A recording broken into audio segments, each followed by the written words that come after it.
Why are you alive?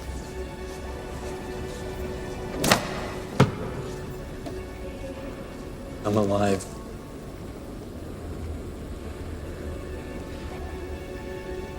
I live to safeguard the continuity of this great society, to serve Libria. It's circular. You exist to continue your existence. What's the point?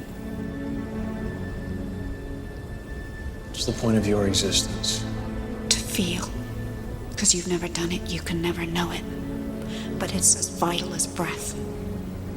And without it, without love, without anger, without sorrow, breath is just a clock, ticking.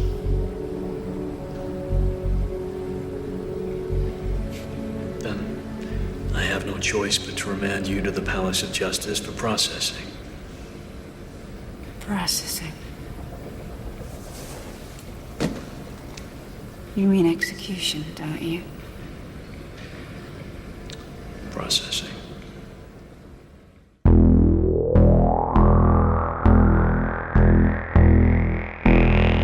What is real? How do you define real? If you're talking about what you can feel, what you can smell, what you can taste and see, then real is simply electrical signals interpreted by your brain.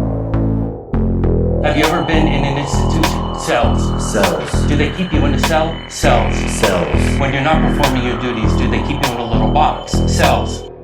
This causes it. This causes it. This causes it. Information overload. All the electronics around you poisoning the airwaves. You are listening to the High Tech Low Life podcast, a cyberpunk media retrospective. High Tech Low Life contains language and themes not suitable for all audiences, as well as spoilers for the content being covered. Listener discretion is advised.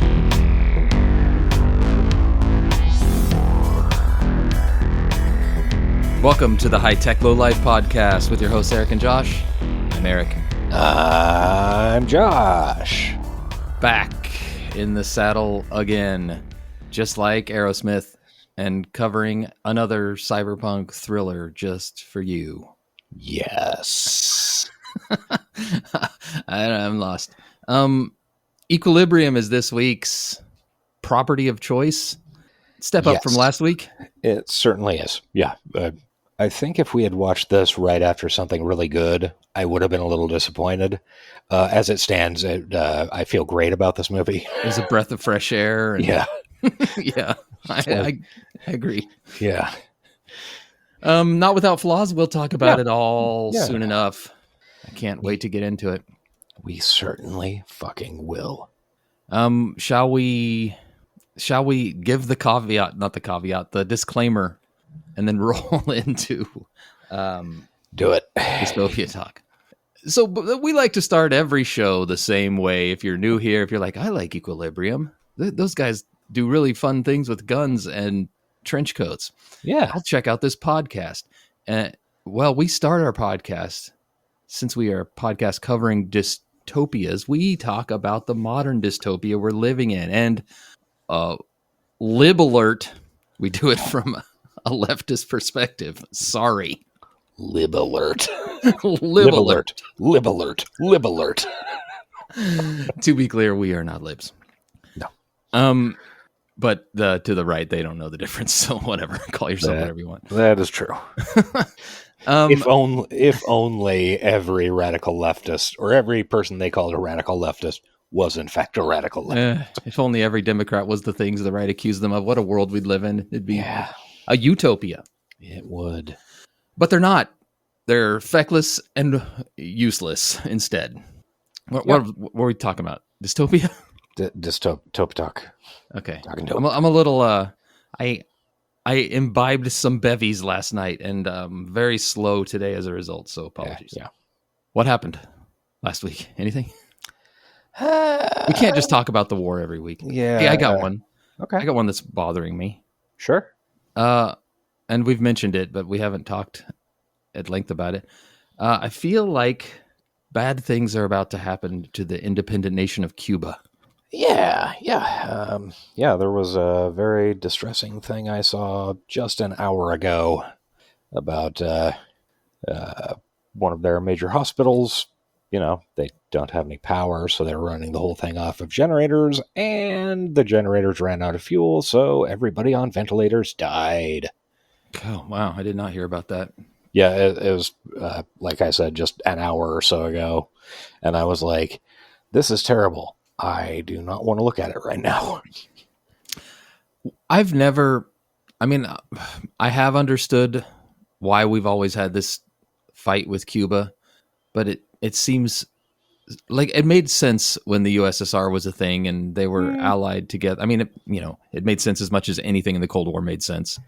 Even then, it was pretty fucking ridiculous. But yeah, sure. It makes less sense now. You could at least throw some vaguely, potentially believable justifications at it. Yeah.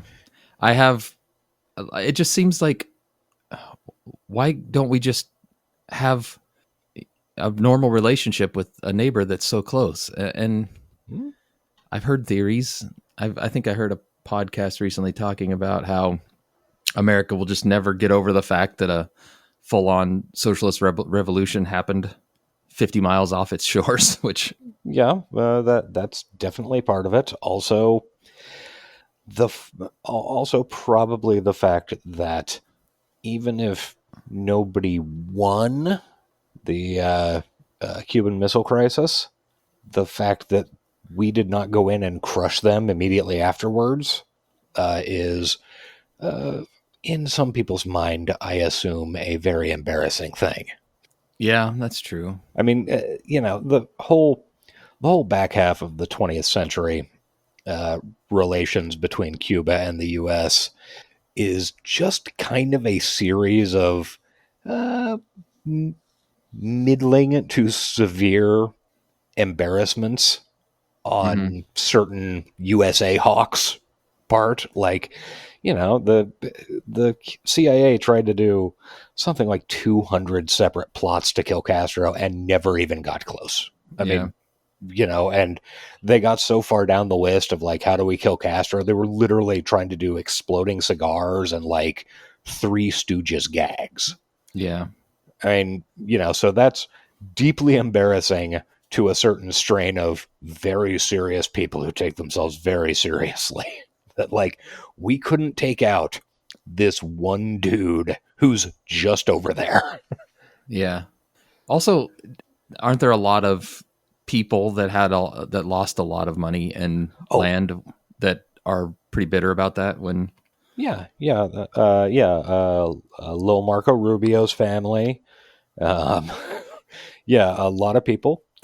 It turns out that the Cuban Revolution was not super kind to the possessions of the giant plantation owners and other very rich people who were doing a lot to oppress the population.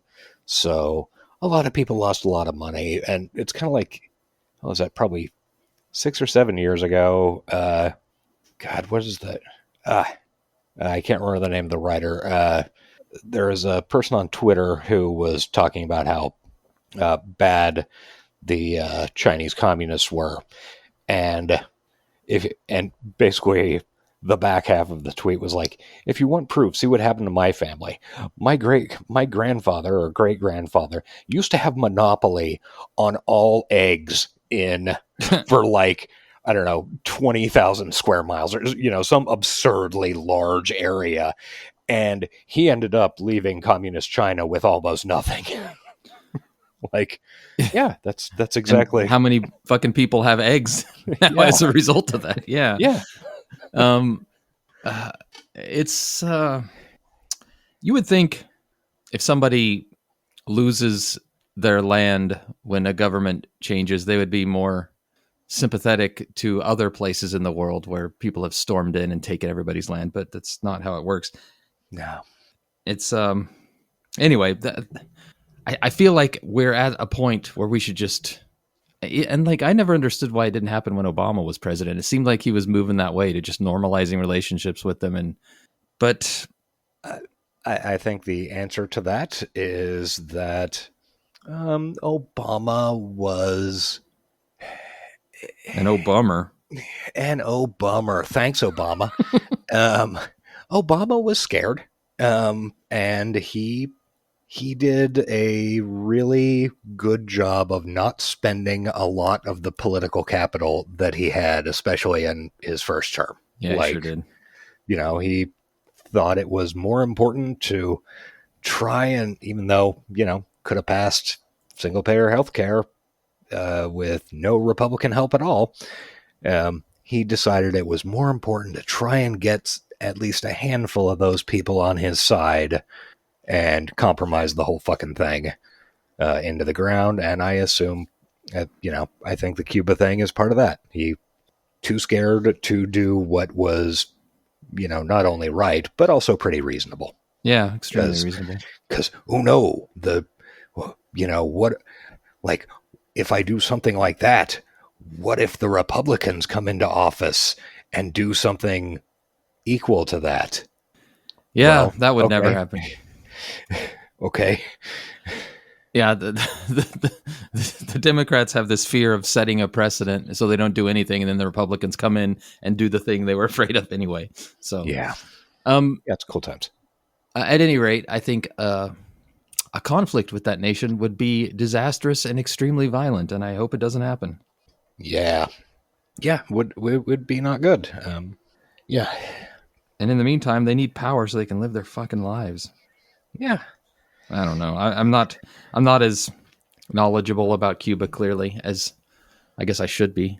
I've just always felt like it just seems so stupid. Oh, it's absolutely ridiculous. I mean, it's just deeply dumb, like baby shit foreign policy. Yeah. I mean, just absolute toddler bullshit. And you got Trump coming in saying he thinks he's going to have the privilege of taking it or whatever the fuck he said. Yeah. And when asked what taking it means, he's like, I don't know. It could mean a lot of things. All right. Oh, Jesus Christ. It's pretty cool that we elected Donald the Dove as opposed to Hillary the Hawk, right? Yeah, man. I mean, a lot of people believed he actually did not want war. And I got to admit, like, I've never been a fan of Trump, but I didn't think he wanted to do all this stuff. It did not seem like something that was on his list of things on his bucket list. Well, I think the thing is he didn't, but he's, surrounded by these absolute fucking assholes who, like Hegseth, who, he seems to think that the only good use of, white American males is going to war for some reason. As long as they're not fat. Yeah. And he also, we've reached a point a while ago where, like I said on the Discord, I don't think Trump gives even the slightest shit. I mean, he doesn't have anything else to win. Yeah. So all he wants now is for people to tell him he's fucking cool. He's got plenty of people to do that. And when they win the war in Iran, I mean, Hegseth and all those Fox News guys, including the ones who are mentioning the 100% of Americans approve of his handling of the Iran war, asterisk, Americans meaning MAGA Republicans. They're going to be lined up to suck his dick. I mean, yeah, it's good. Yeah, really hope that all those dumb shit podcasters who are like, well, I mean, at least Donald Trump's not going to get us into a useless foreign war, are second guessing their previous opinions. And I think I believed them out of a desperate hope that at least one thing wouldn't suck about this presidency. And of course I was disappointed. Yeah. I mean, I was kind of thinking we'd end up in kind of hermit kingdom mode. Yeah. I really thought that's what all the libertarian types wanted. Yeah. Well, Trump support is an unholy marriage between libertarians who want to fuck 13-year-olds. And who have. And these, yes, mostly. Yeah. and these, right-wing reconstruction, Christo-fascist guys who are just all over the fucking map in terms of what their actual goals are. So, it's a very unholy and unpleasant situation. And, we have a fucking, just a guy whose brain is virtually dripping out of his nose every time he holds a 4-hour press conference. Yeah. I like it. I love seeing pictures of his hands like every third day. Dude, I'm so tired of it. I'm so tired of health speculations on the president. Like, yeah, just give me extreme telephoto lens close-ups on some old man's swollen hands. Cool. He's Great. fucking 80. He looks like a guy who's 80. Like, Yeah. Why is this something I have to see every fucking day? See his tonsil stones flying out of his fucking mouth. Wasn't that Cruz? Oh, that was Cruz. That was both of them. Okay, I didn't remember the Trump one. Cruz had a famous one at a while back, but Trump had one at the State of the Union. Oh, Fucking shockingly, disgusting. I missed that. Yeah. All right, say no to war. Let's try to convince people to not do it. How do we do that? I don't know. I guess we listen to KMFDM. They are a drug against war. Yeah. Sure, that's good enough for me. It's a great song. Quick recommendo session before we move on. For that guy I was talking to, this is his first one because he really loves Equilibrium. Good job, you got through the lib alert. Now we're going to recommend some movies. Lib alert. We're going to recommend some movies or some media before we head in and talk about the movie you're here to hear about. Actually, I'm going to let you go first. I'll make sure I get this title right. Okay, cool. I watched a BBC program called Small Profits. It is a show written, I think he directed a couple episodes, by Mackenzie Crook, who is most famous, I think, for being, I can't remember the character's name in The Office, the assistant to the manager character on the British Office. I don't know. Never watched it. Yeah, he was also in the Pirates of the Caribbean movies, but more importantly to us, he is the creator, writer, and star of Detectorists. Oh yeah. He's kind of a gawky, blonde looking, kind of tall guy. Gawky, blonde looking kind of tall guy. Yeah. Yeah, exactly. And Small Profits is a half-hour sitcom. I think there are 6 episodes, maybe 8, where the main character is a kind of sad guy who works at what the Brits call a garden center. Yeah, I'm familiar with those. I think the Irish call them that too, and I had to go to one to find a toilet seat after I broke my brother-in-law's toilet seat. Yeah. Did you get a good one? No. Okay. They were so expensive, we decided to get it off Amazon. All right. Well, yeah, basically a Home Depot for Americans. Yeah. He works at this garden center. He is a pretty sad guy because his girlfriend disappeared 5 or 7 years ago. Everybody else thinks she committed suicide, but he doesn't think that happened. His dad is played by Michael Palin, who is senile in a nursing home. And, it's kind of the funny senile, not the, or at least the we can have some laughs senile as opposed to, the real bad shit. Yeah. And his dad did a lot of shit and has this book that he tells his son can let him create little homunculi who can tell the future or the past and will always do it truthfully. So he tries to do that. It is a funny show and very good, and I highly recommend it. I really hope a second season comes out very soon. And it's probably only available on that BBC app. Yeah. Mm-hmm. Yeah. Legally. We would never do anything illegal here. No. That's very law abiding. Yeah. My recommendo is a little trip to Eric's Doom Metal Corner. Okay. Because a couple albums came out last week that I've been quite liking.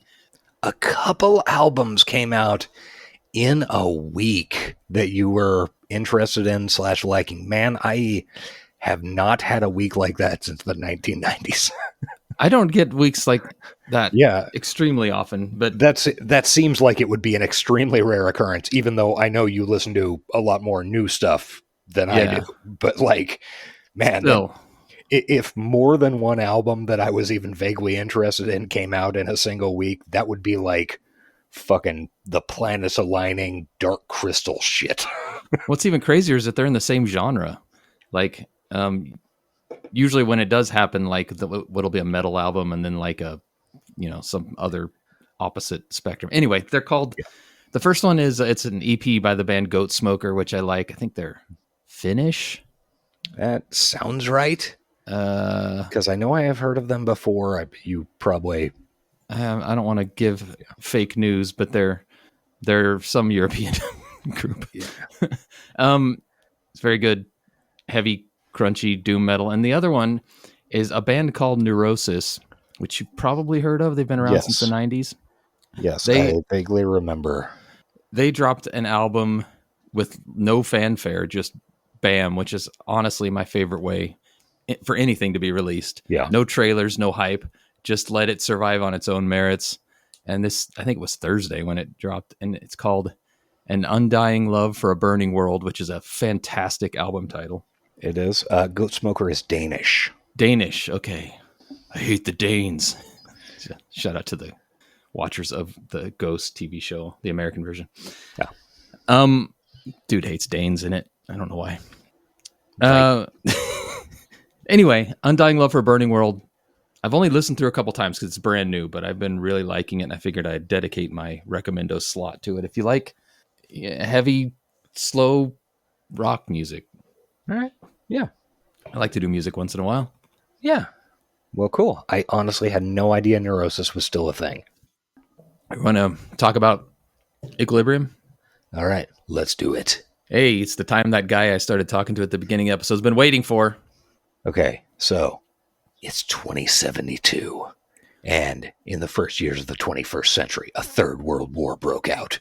Those of us who survived knew mankind could never survive a fourth, that our own volatile nature could simply not be risked.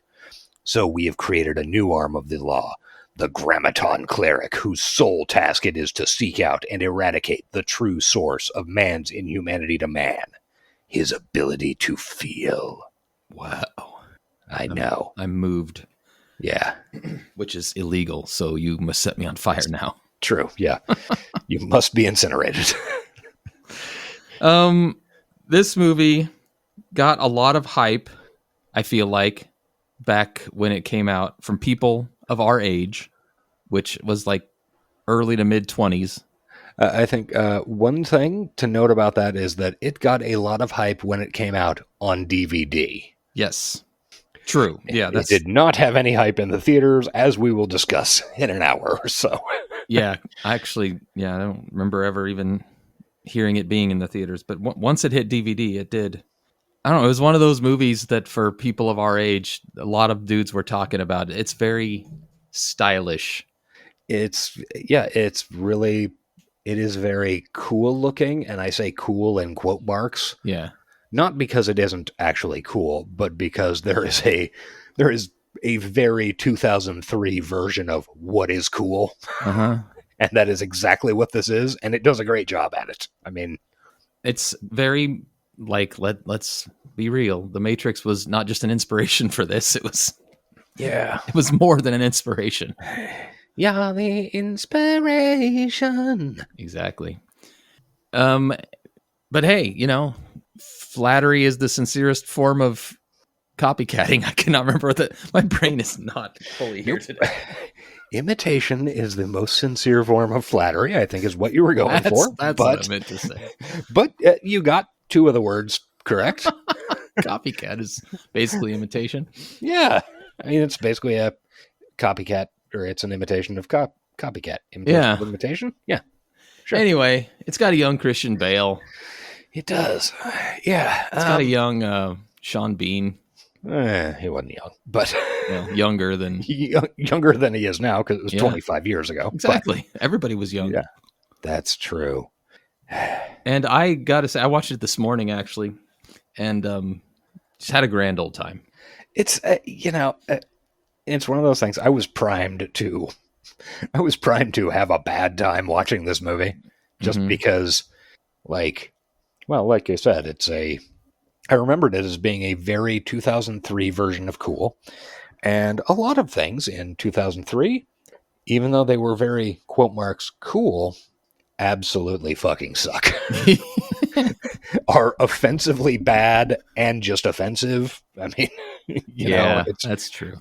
That was not a good time in culture. No. I mean, turn of the century, right after 9/11, bad time in American, specifically culture. I was fully prepared to come into this, and find out, oh, the subplot, like the whole reason that Christian Bale kills people is because art leads to Muslimism. Yeah. Or something like that. I was like, I would have believed that if somebody told me, I'd be like, I don't remember that, but yeah, I believe. Fortunately, it is not that. No, and I believe it. The whole concept is what you texted me as baby's first dystopias. It's a little... Yeah, it's baby's first fascist dystopia. It's very straight ahead. Very exactly what... Very on the nose. Yeah, I mean, it's like, oh yeah, they're stealing this angle from Fahrenheit 451. This angle is from 1984. This angle is from what's the Huxley book? Brave New World, yeah. Brave New World. Yeah, you're right. And It's gonna hit the big three right out of the gate. Yeah, and we're also stealing all of the visuals from the Matrix. So yeah, that's true. It is nothing but a pile of kind of sideways at best references, but it's a really very well executed version of that. And that's the key.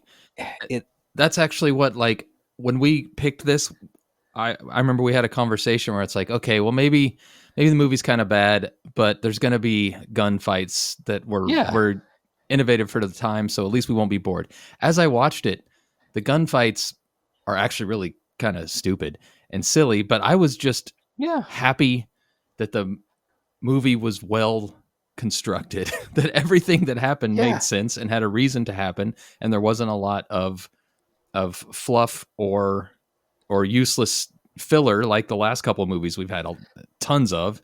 Yeah, I was thinking yesterday, or no, the day before when I was doing my notes watch, I think this movie clocks in at like 1 hour 45, something like that. It's the perfect length. And I was thinking, like, man, today, if this movie came out today, it would be minimum 2:15, probably closer to 2 hours and 30. I mean, and yeah, it's that even though there's, plenty of shit you could cut from this movie, nothing really needs to be cut. Yeah. Like and it doesn't feel rushed and it doesn't feel dragging. Yeah. Like it's honestly quite an impressive thing, because if you go off my memories from 25 years ago, I was fucking worried. I was thinking we were going to come in here and be like, yeah, the gunfights are cool. The rest of this movie sucks shit through a straw and the politics are awful. And, but no, it's totally it's a really well executed version of a very cheap movie trying to look really expensive, and it kind of does. Trying to beat you over the head with a social message that isn't worried about subtlety, which no. I mean, honestly, in 2026 is kind of the movie we need. Kurt Wimmer knows writers who use subtlety. Actually, I don't know if he does, but I've seen no evidence of that, but I'm sure he's met people who use subtlety. Yeah. And he thinks they're all cowards. Well, shall we start the recap? Okay, that sounds good. So, the movie starts with that monologue I gave 5 minutes ago. Yeah. And then we go to a bunch of people living in a squat. And they're all like looking at art stuff. Yeah. It's like, and included in this art stuff is like Vermeers and shit. Right. Yeah. And then somebody's looking out the window and the cops raid it. Whole bunch of cops show up, including fucking SWAT guys, and the guys inside the building are like, the cops are here, you know what to do. And immediately after the leader of them says, you know what to do, a guy charges out the front door directly into a bunch of cop machine guns. It's very funny. You know what to do. Throw ourselves on their swords. I saw that too, and I was like, why did he charge out with a machine gun just to immediately get gunned down? We need somebody to just charge outside and take as many bullets from them as you can, so they have fewer to shoot at us later. The scene would have not been like, you could have just not had him have the gun and he comes out with his hands up and they gun him down. That might have actually been a little more effective. But no, he's I'm gonna take them all. Yeah, that guy is a boss. Yeah, he is. Look, he reached Valhalla. He did. He sure did. Yeah. So yeah, it's charge out the front door and be immediately shot. The other guys are like firing AKs out the window. All the cops look exactly like SWAT guys, basically. Yeah. Kind of British SWAT guys, I guess. Faces covered. Important to point out. Yeah.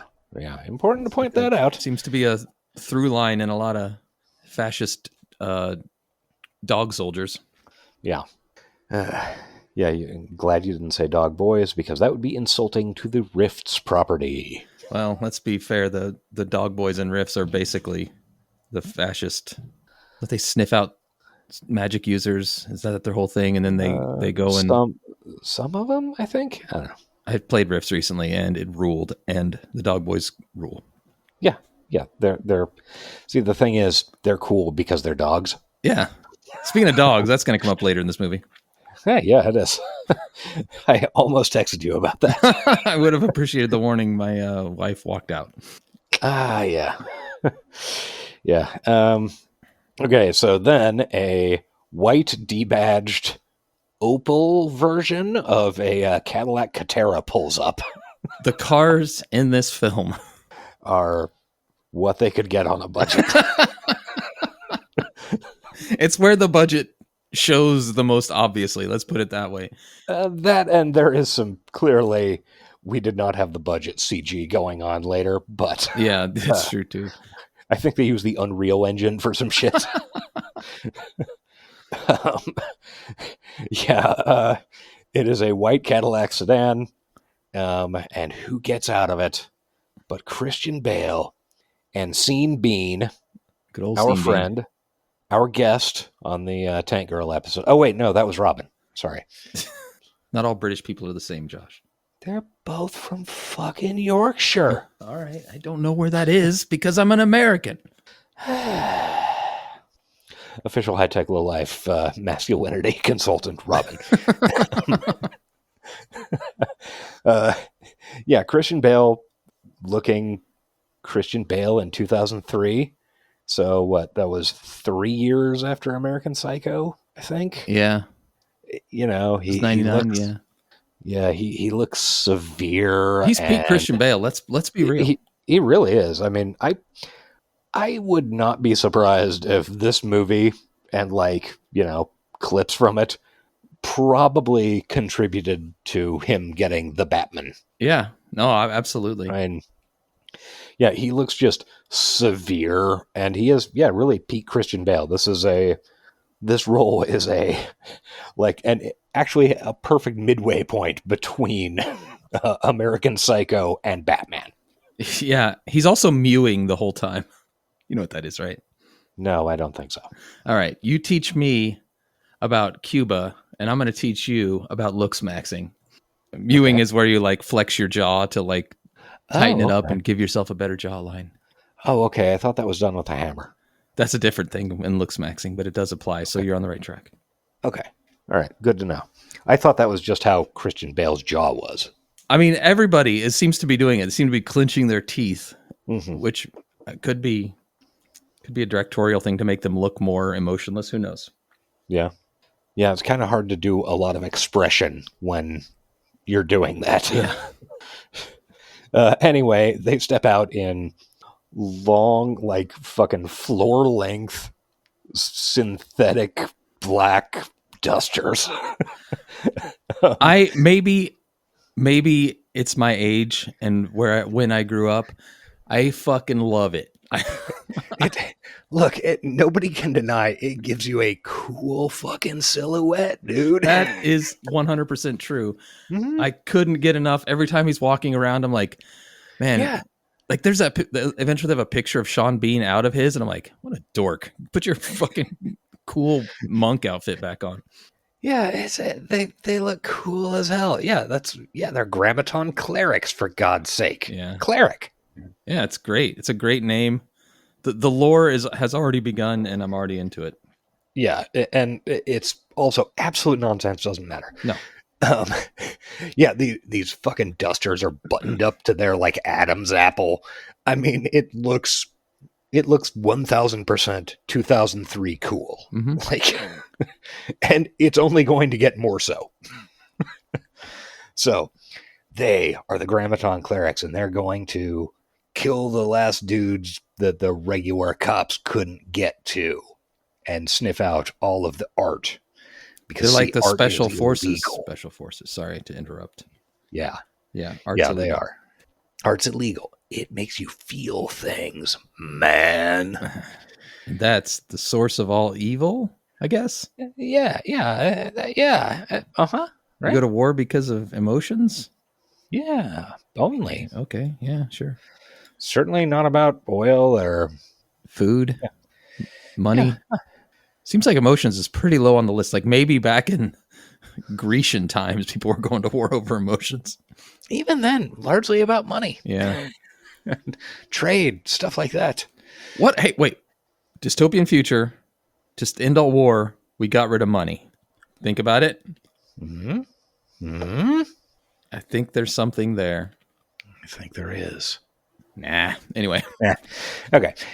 So they go in. The last bad guys, the resistance fighters, are in this one room, and there are no lights on in it, and the cops are in this hallway outside, and Christian Bale is like, basically, when the door's down, blow the bulbs in the hallway lights. So Christian Bale pulls, obviously, dual pistols Obviously. out of his coat. I mean, because what else are you gonna do? It was within 10 years of Hard Boiled, so. Yeah, he gets a long running start down the hall. The cops blow the door off the hinges just the instant his feet hit it because he's leaping, and then he surfs the door into the room, perfectly silhouetted against the hallway lights. Yeah. Then the light gets blown out, and then there was a solid like 10 or 15 It's seconds very of long. darkness. Yeah, it was. I initially started to type when I was doing my notes, solid 5 seconds, and then I was like, nope, 10 seconds? nope. 15 seconds? Yeah, it's fucking long. And then people start whispering. It's actually a fantastic scene. I thought it was very effective. And it is also like a great way to do something on the fucking cheap. Yeah. Like, because there are no lights in the room except for when, as starts immediately after the 20 seconds, after 20 seconds of dark ends, Christian Bale starts shooting people. So it's all muzzle flash. You're just getting like, split second strobe light effect. Yeah. Yeah. And he's doing all this absolute dumb shit nonsense. Did you notice the muzzle flashes were the shape of the cross symbol that was like their version of the swastika? Yeah. That's pretty dope. Yeah. Yeah. It's pretty cool. Imagine if Nazis shot their gun and a swastika of light appeared. Hilarious. Great. Let's not give him any ideas. No, it's a good point. Yeah. So he kills every motherfucker in the room. It looks cool. Like, this is honestly a scene that would be worth looking up on YouTube. Yeah. If you haven't seen the movie. Plus it's like the first, like there's a lot of gunplay up to this point, but this is the first true action scene. Yeah, there's a lot of guy leaning out a window and shooting an AK, or a cop leaning on a hood and, shooting a G-36 or something. There's nothing previous to this. As I watched it, I realized that the director or whoever was doing the choreography for the gunfights wasn't actually very good. Like, oh no, the gunfights are actually pretty shitty. But the directing, like the film directing, I think is pretty strong. And that's how you get scenes like this, where you can take a dumb looking gunfight and actually make it look pretty cool. Yeah. The gun katas, as he calls them, were all invented by the director and writer Kurt Wimmer, who I was surprised to learn is American. Oh. And was born in Hawaii. Has he been canceled? Not that I am aware of. Okay. It's very possible he has. But seeing the name KURTWIMMER, and then having seen this movie, which shot almost entirely in Berlin, made me assume this guy's German. And I think that's a fair assumption. I do too. but he's not, apparently. And did make really good use of Berlin shit. Yeah. All the gun kata shit was, I guess, him dicking around in his backyard. After watching Hard Boiled, which, that's the way to do it. It looks like that. Mm-hmm. It's the gun. I remember a lot of people back then, a lot of people that were kind of annoying, thinking the gun kata shit was very cool. Yes.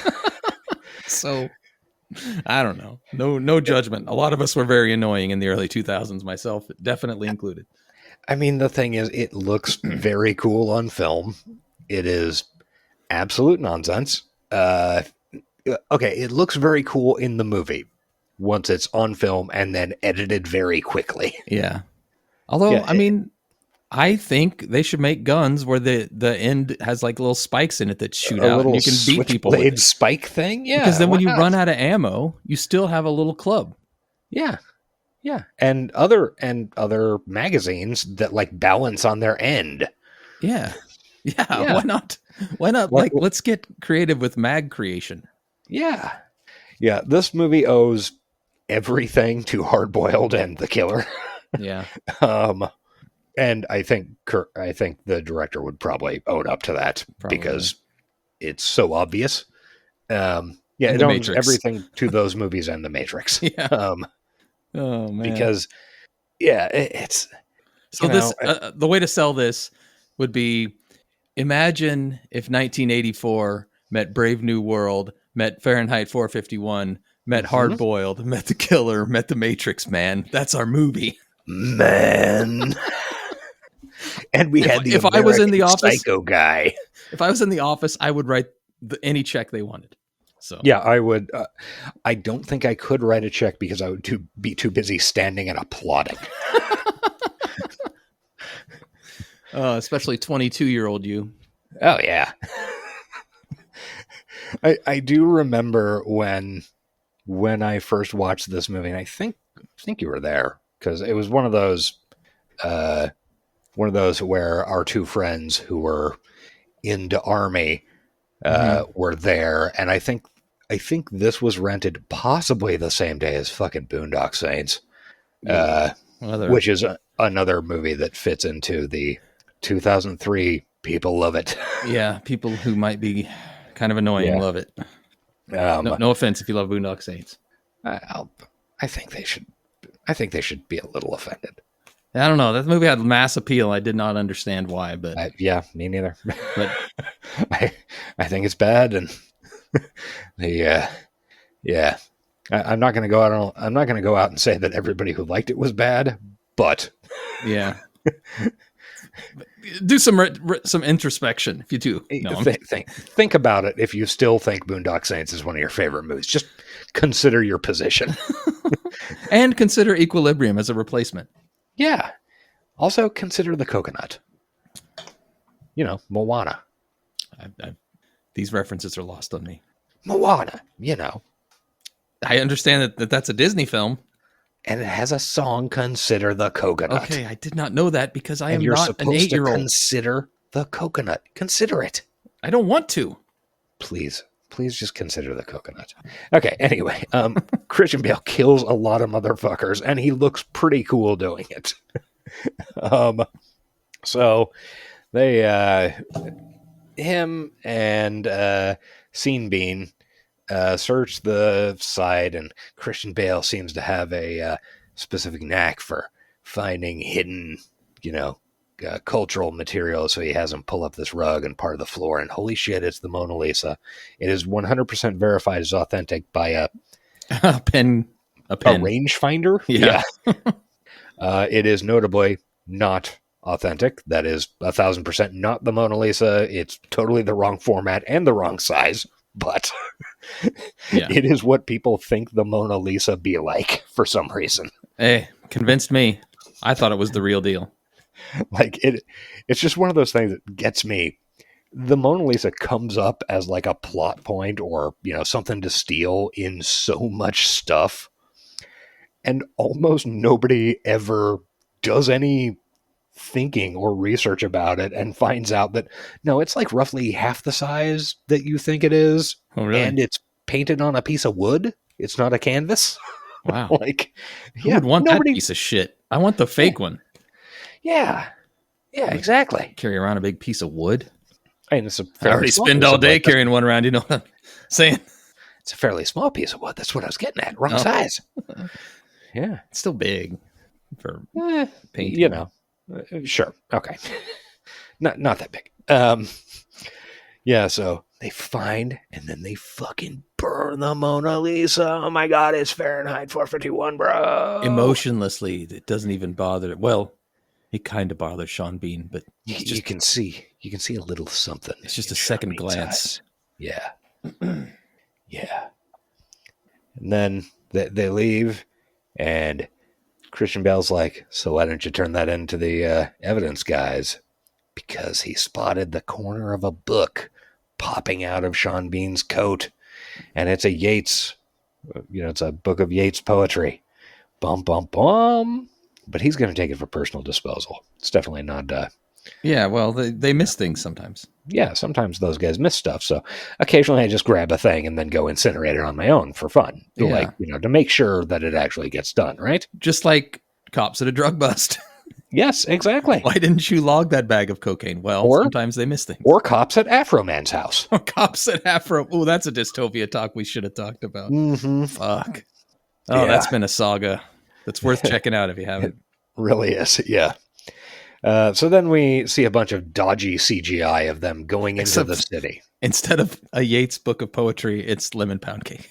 It's $400 and lemon pound cake. 2 broken doors. Oh my God. Crazy fucking world we live in, man. You think he's fucking that cop's wife? I hope so. God, I hope so. I hope so. Yeah. Good times. It is. Yeah, so they drive into the city. They had been in the Nethers. And there's a bunch of really dodgy CGI of like zeppelins and shit. It's real bad. It's the peak of what you could get for, $50,000 in 2001 or 2002. And it's one of those things where you're just like, yeah, this is cheap early 2000 CG. All right, whatever. And you gotta just fucking roll with it because that's not the important thing. It's kind of refreshing though, because now they put CGI everywhere, and back then you had to save it for the scenes that required it, and that means they had to build sets for the rest of the movie. Yeah. And they didn't just green screen everything, and even if the sets aren't perfect, they look real, which I don't know, we're just rehashing film nerd talk that's happened a million times, but well, and honestly, I think Wimmer did a really good job of picking locations. I mean, you can't, if you're looking for architecture to represent a future fascist regime, hard to go wrong with Berlin. Yeah. I mean, because enough of that city was fucking bombed out that a lot of it's very fresh and carries vibes. I mean, like, the offices they go to, that's in, I think, the airport, or maybe it's a U-Bahn station under the under the Reichstag. But yeah, it's full of, concrete and marble, and look, this movie is not fucking subtle. Okay, we're selling this as Nazi shit as much as possible. Yeah, there's even a symbol that is almost a swastika, but not quite. It's not quite. It's not quite a crossed hammers, but yeah, it's four T's with the bases almost joined up in the middle in kind of a cross formation. Yeah. At least they don't put it on their arms. That's true. That would have been, yeah. There's a lot of choices they make. I don't know, that I feel were smart, because if they had done that, it would have been a little over the top. I feel like. Yeah, I think you're right. And also we also see a bunch of like clips and shit going on in the city where there's like a rally over here and, in front of a big victory arch type thing. And then like, who's that guy in the crowd? Isn't that William Fichtner? Why is he just a random extra in this crowd? Yes, we see a split second of William Fichtner at a, I don't know, re-education rally or something. Yeah. I recognize that motherfucker. Yeah, he is a guy who has he actually been on the show before? Have I just mentioned him? I think he has. Dozens of times. Keep going. I'll scroll and then interrupt you annoyingly when I find it. And we also get a voiceover, but as an announcement at a rally thing, where it explains the whole concept of the film, where everybody takes X number of daily doses of this drug called Librium, or Prosium. Wait, it is called Prosium? Yeah, it is. Oh, I thought it was, okay. Yeah, it's called Prosium, and it, we basically sacrifice the highs of human relation, or of human emotions, so we don't also get the lows, so we don't have dude, lows. He was in episode 2, Strange Days, man. Oh, Strange Days. He was also in Virtuosity. Oh, you're right, yeah. God, what a great fucking character actor. Love that guy. Third appearance on our show. Yeah, our best friend, possibly. Best friend of the show, William Fichtner. Man, it'd be great to get him on. Honestly, it would be great. He's also wonderful in Heat. I mean, he's in Go. Remember the movie Go? Yeah, Katie Holmes. He was Jay Moore's partner in that. Yeah, I could talk his ear off about shit that nobody would care about for hours. Yeah. He was also great on the sitcom Mom. Oh, all right. On with the show. I mean, not away. Oh, okay. You cut out for a second there, so I honestly didn't know if we got disconnected. Yeah. Anyway, everybody takes drugs so that while nobody, can love or enjoy anything, at least they don't hate things and start wars about it. Yeah. Or, as we've established, that's the only reason wars are fought. Yeah. I mean, the real here's the secret truth of it. The drugs are so that the upper classes can control the lower classes and makes them easier to boss around. Yeah. Just like that book. Just like that book. So they're driving into town. A timer goes off on somebody's watch. The watches in this movie are terrible. I would never, ever torture Colin with a conversation about it. It was a horrible trend in watches. They're dumb as shit looking. Yeah, I don't like them. Yeah, and they both but I hate all watches, so. They both, Bean and Bale, load their little Bean and Bale pocket injector things with, the drug. It comes in like a bullet-shaped glass cartridge. Yeah. It's definitely subtle. It's as all cool injectables are. Yeah. You have to shoot yourself in the neck with it. Yeah, and you shoot yourself in the neck with it, and then you're fucking leveled out, baby. Not gonna lie, there are some days I'd shoot that shit in my neck. Yeah, just to get a break. Yeah, from caring about stuff.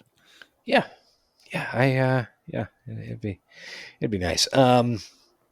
So they, I guess, go to the office or something. We see some announcements of new EC10, which is emotional content 10, like, I don't know, 5 new albums, and I don't remember what else, some board games, I think. Yeah, they did mention computerized what was it? strategy games, or Computerized something? strategy games or something like that. I'm Yeah. like, no, not my Star. Not Rome Total War. Yeah, I'm trying to think. Civ 4. No. Yeah. Great work of art that is StarCraft. Yeah. So then Scene Bean, then Christian Bale goes to, he has a meeting with Counselor, is that his title? Chief Counsel DuPont, Yeah. which is played by Angus McFadden, who is a fun British actor who is just fucking swimming in the river of ham in this movie. Yeah, he is. Like, yeah, it's just the hammiest bullshit you've ever seen in your life.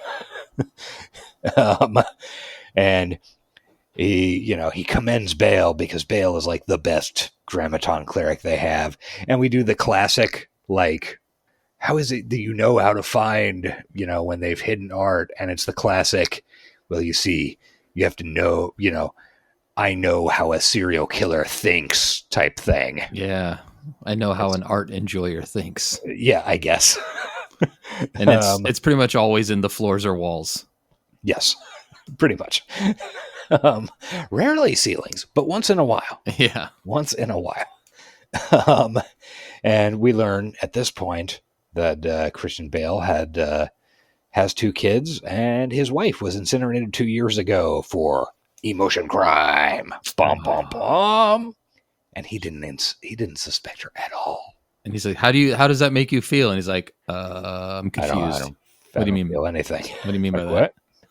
We don't feel. That's like the whole gig with this society, man. Just testing you. Fun, hammy.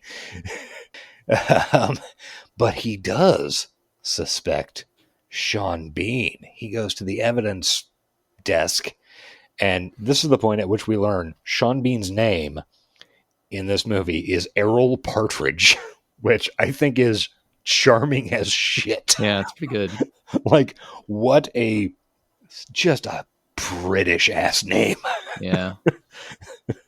It doesn't get more British than that. But he did not turn in the book. And it turns out he's been sneaking out every night on evidence gathering. Huh? So Bale follows him to a church out in the Nethers. Sean Bean is reading the Yeats book, but backwards? Yeah. He's flipping the pages backwards. And I was like, oh, is the gimmick with this that we don't know, that nobody knows how to read anymore? Because that's a not uncommon dystopia thing. No, I think the gimmick is that he's just leafing through his faves. Yeah, I think that's correct. But it did make me think, oh, is this another nobody knows how to read gimmick? Yeah. Because also, we don't see hardly any text on, in this entire But thing. there is like a sanctioned library at one point. So. Yeah. A reading room. Yeah. It's a reading roombo. Anyway, yeah, so Bale catches him. He hasn't been taking his dose for months, and forces Bale to murder, death, kill him through the book. We haven't covered that movie yet. Soon. Can't wait. Every day I dream of it. I got the Blu-ray right over there, man. It's got so many special features. It's got the Pizza Hut version they showed in Europe. Oh, man.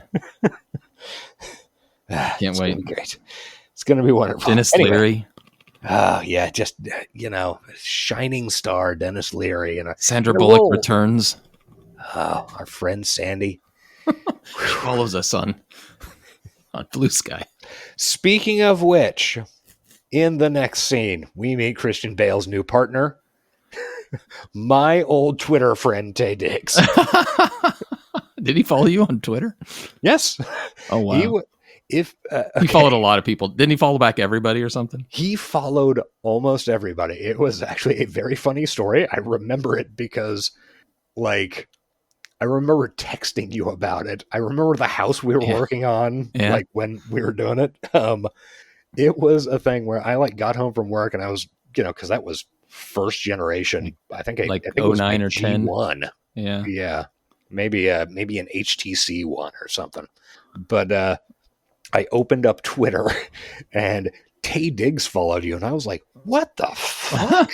And like clicked Tay Diggs' profile because this was the point at which there were not many celebrities on there. Yeah. You know, it wasn't the place. And I was like, oh, yes, this does seem to be the real Tay Diggs. He follows me and 273 other people.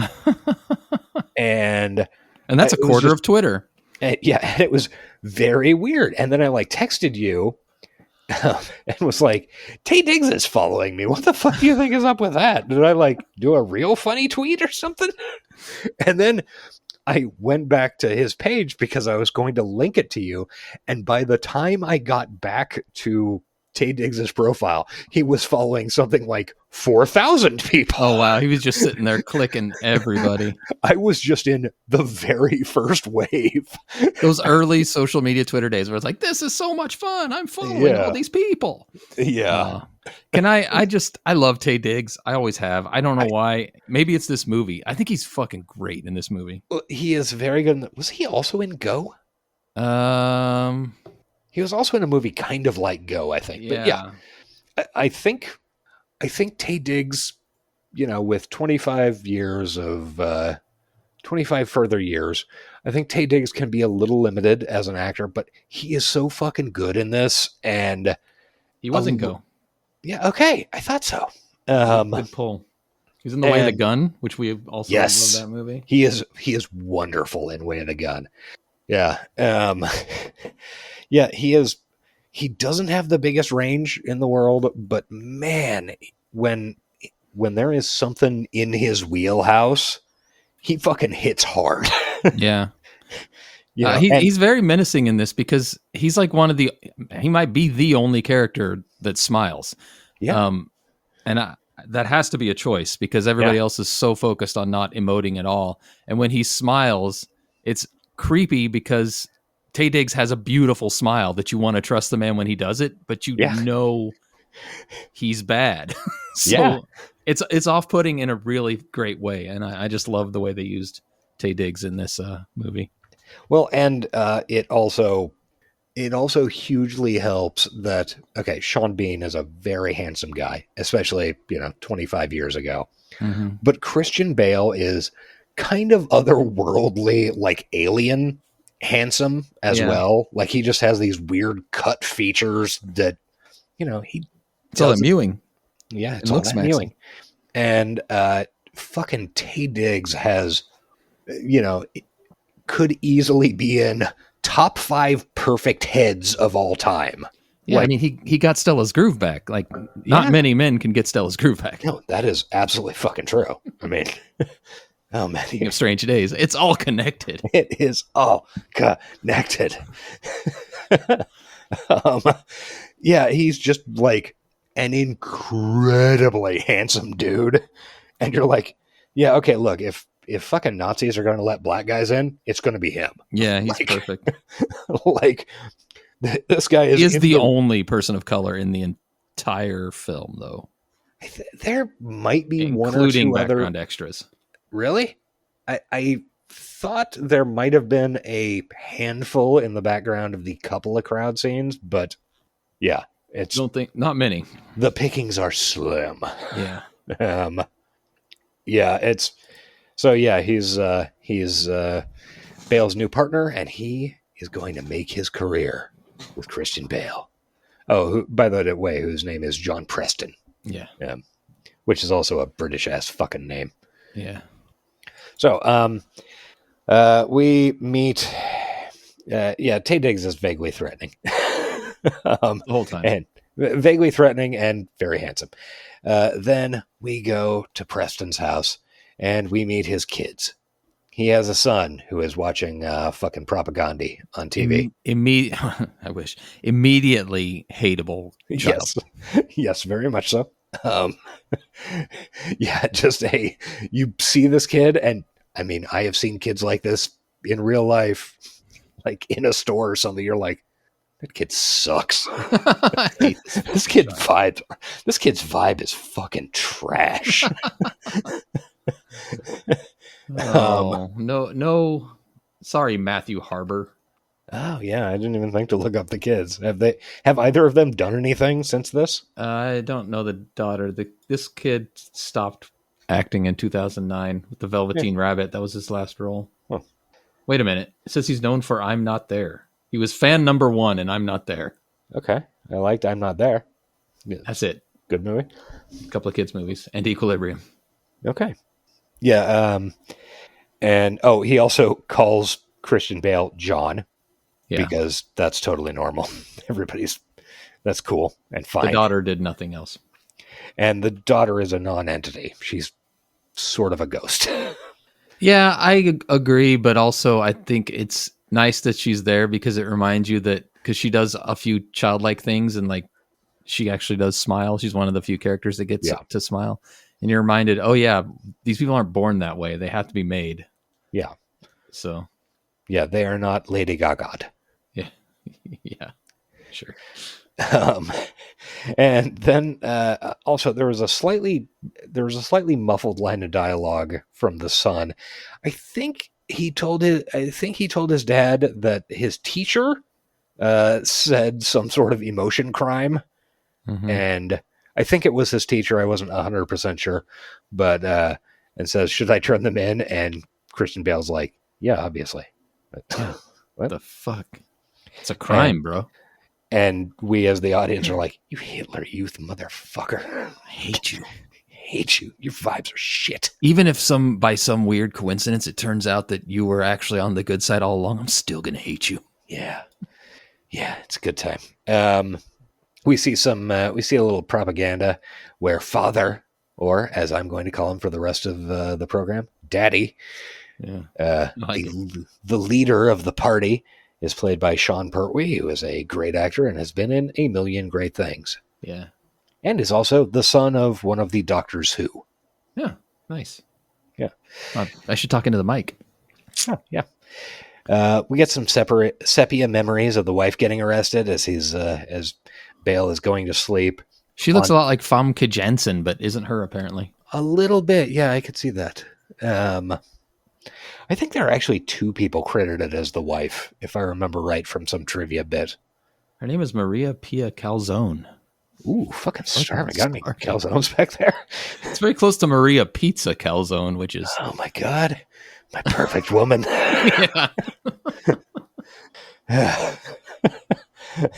Yeah, so we get some sepia memories of the wife getting arrested as Bale lays down on top of his blankets, almost fully clothed, because, he sleeps like no a sheets. psychopath. Yeah.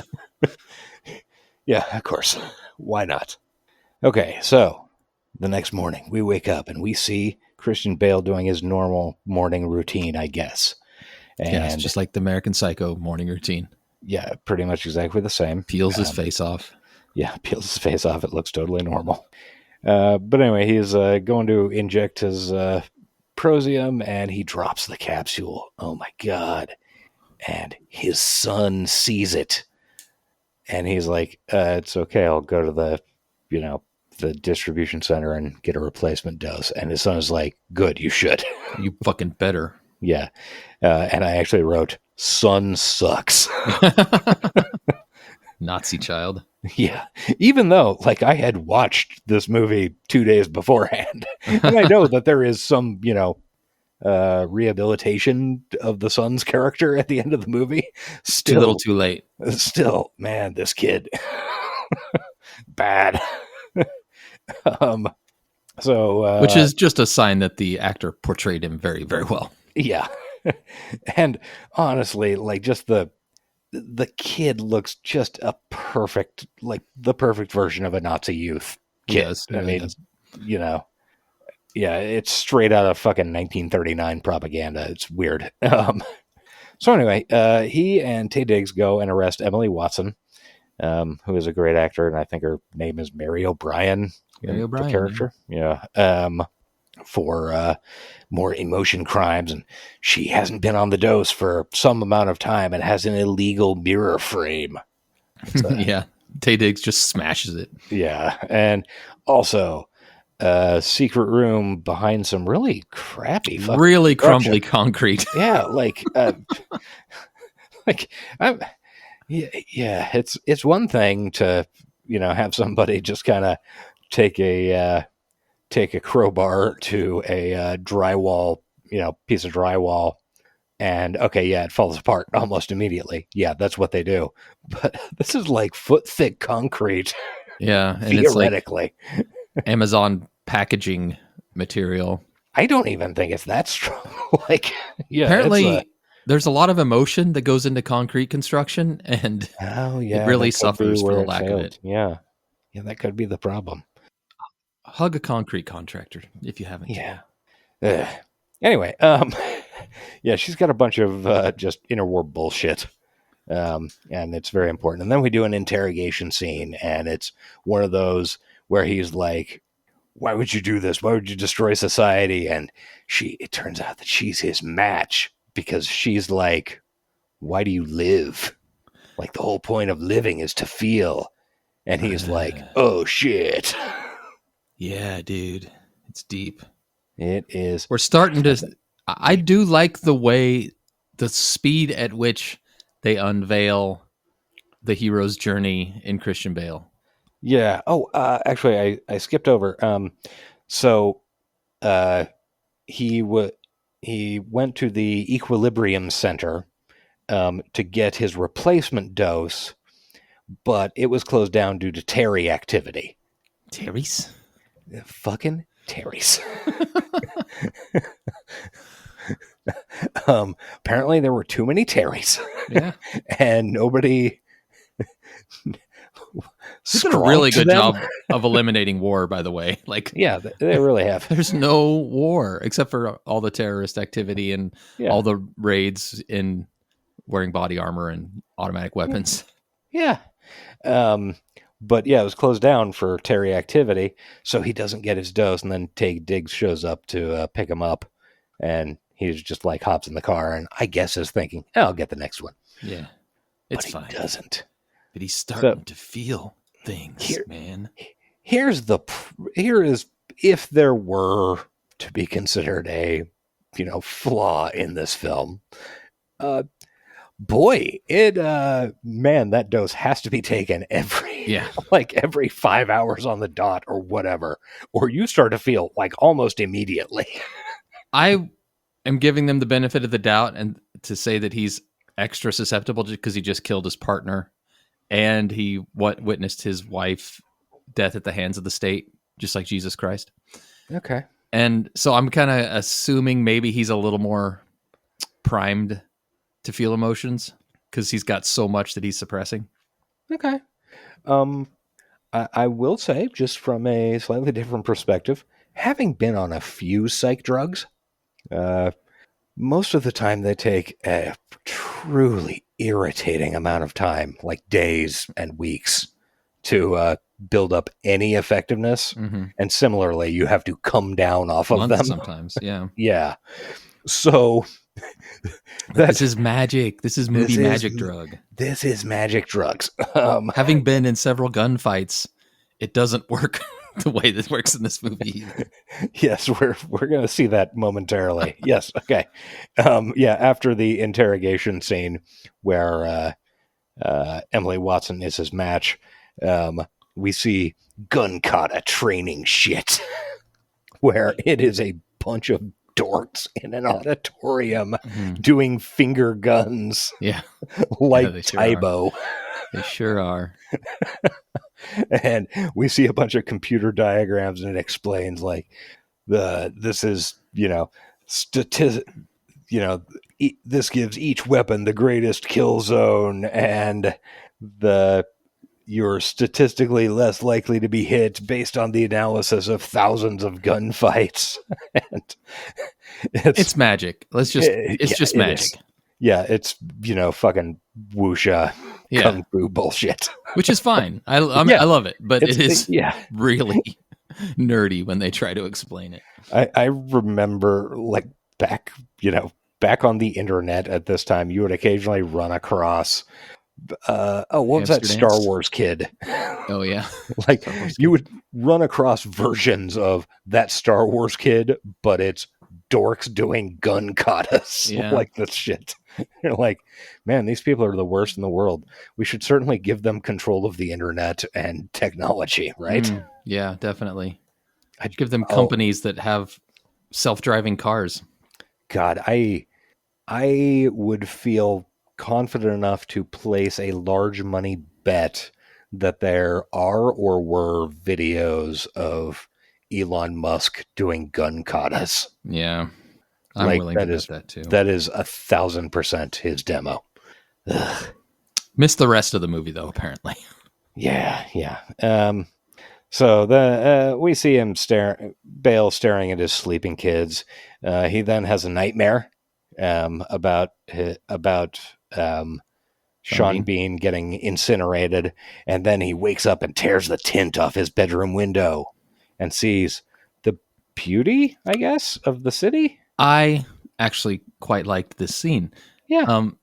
It starts with just seeing rain on a window pane. I like how this movie shows you that there's beauty and art and emotion in the smallest things, like rain on a window, or later he touches like a railing. Usually these are ways you react when you are on drugs, not when you're off them. But yeah, I liked it when he sees it, and then it's like, oh wait, they can burn art, they can ban books, but they can't. It's real hard to take a sunrise away. Yeah, it is. Even in the belly of the worst dystopias, you gotta look for the sunrises. Sometimes a pretty sky is a pretty sky. Yeah. So he tears the tint off his bedroom window because it was previously just a kind of mist-fogged thing. Looks at the sunrise. It's beautiful. And then he goes to the bathroom and doesn't take his fucking drug. Well, because he's confronted with something even more beautiful, his abs. His abs and his face in the mirror, which he then peels off. Nope. That's a different movie. Nope, different movie. And then we see him destroying his doses later as he goes to get a refill. He likes feels good. Yeah, he seems to feel like he feels good. Yeah, he feels the feelings that feels. Mm-hmm. He's up in his feels. He is up in his feels, and then he goes and sits in his desk in the fucking U-Bahn station. He's like, I fucking hate this stapler being here. Yeah, and he is clear. Like, it is actually a really funny and good version of, you are seeing someone have a complete personality crisis, just shifting his stapler and this other, I don't even know what the thing. He had just some random like a thing on his desk. Paper clip holder or something, yeah. Yeah. I'm rearranging my desk. And he says it like a complete lunatic. It is hilarious. I mean, that is what you're doing. The question is why. Yeah, Tay Diggs shows up and was like, what the fuck are you doing here, man? I'm rearranging my desk. And then they go do another raid. And there's another hidden room full of the trash of the 20th century. It truly is trash. I mean, there's beef oven on the Victrola. But I did like that because he plays the record and then he goes and looks at the snow globe. And then as he's looking at the snow globe, the music swells. And imagine you're like 35 or whatever, and you hear music for the first time. Yeah, you hear Beethoven. I think it's his fifth, maybe. In this part. I don't know. I can imagine it might bring me to tears too. And he's dicking with a snow globe, and I mean, I'm the type of person who, like, if I go into an antique store or something, I'm constantly dicking with the, old, like, turn of the 20th century tools and stuff, because you're the type of person that antique store owners love. Yeah. Just touching their shit. Just getting your greasy fingerprints all over it. They love it. They do. I get a nice calzone, and I go to the antique store. Oh, hell yeah. Fucking Maria Pizza Calzone. Take my date there. Oh, what a day. Yeah. But yeah, just like, old Singer sewing machines, that stuff is so cool to me. Just the level of thought and effort that went into all that stuff. And he is just picking up like trash, like pencil sharpeners. And he's touching it. He's feeling feels like literally. Yeah. And I can imagine that he is getting the same vibes he gets off that as I do when I'm like, holy shit, this, this is 130-year-old hand drill. My God. I wonder what was built. They actually, it seems like they make a point to hit every sense except for taste. I don't think he actually eats anything. I don't think anybody in this movie eats anything at all. It is referenced that there's something they might eat. That's true. But no, nobody actually. But that would be nice to throw that in there, like pop a piece of candy in his mouth or something, and come. Yeah, gum. Oh, I said no, wait, that would be wrong. Because he is not supposed to be a dick once he starts feeling. If that jaw starts chewing gum, worlds will break. Yeah, no shit. Anyway, they burn the room. Yeah, fuck it. It's good. Fuck you, Beethoven. Get out of here. And he goes ahead and steals a fucking book, just like Sean Bean, because why not? Another guy got caught for this crime. Like you got a built-in excuse. They buy it every time. Yeah, and when Tay Diggs points it out to him, like, so why'd you take that book? Almost the exact same lines. Hey, worked on me. It's got to work on this guy. Yeah, and was it Moby Dick that he took? Yes, I think. Yeah. Light reading. And Diggs says, like, after they have that conversation, sir, if we keep burning all this contraband, eventually there won't be any left to burn. Then what'll there be for men like us? Like, yeah, that's a good question. It's pretty profound, actually, when you think about the world we're living in. Remember that, ice guys. Yeah. Once all the illegals are gone, either you're out of a job or you switch over to not illegals. Well, okay. I was enjoying laughing about, I don't know, whatever we were laughing about before. Yeah. Peeling faces off. Now I'm sad again. Yeah, instead, that is a feature, not a bug for those jerk-offs. Anyway, let's go kill some dogs. Oh, God. So, out back, it turns out there are a bunch of dogs. Everybody's confused by it. What do they keep them for? Do they eat them? Yeah. I find it... This is another one of those things where we're in sci-fi in the future, and they either chose the year a little bit wrong or something. Yeah, 1970 or 2070. Yeah, people know what dogs are. I'm pretty sure people will remember the concept of a pet. Yeah. 70 years from now, even if every dog on the face of the earth died tomorrow. Like, yeah, and I don't know, maybe they purged the references enough. Who knows? Yeah, but it is funny. Yeah, it's funny before something that's very not funny happens. Yeah. So go ahead. We'll say, as we've spoken frequently about animal death in movies and how we don't like it and don't want it to exist. Mm-hmm. This one, I feel, served a plot better than most movies who use this. It's not a cheap, like a cheap emotional response, because they're showing you his, as he's getting all these new experiences, like what's a more emotional experience than holding a puppy for the first time, for fuck's sake. Yeah. Yeah. And also the reason that I didn't end up texting you when this happened was like, okay, we don't actually see anything beyond like, okay, there's a bunch of dogs, and then we do see survives till the end. Yeah. And then we focus on Bale's face and there are gunshot noises.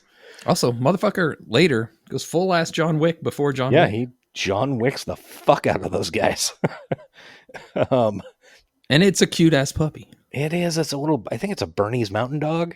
It's actually great to watch Christian Bale go through the thing. And of course, it's a puppy. So everybody's like, oh, God, no. And he hands the puppy over. And then he's like, no, wait.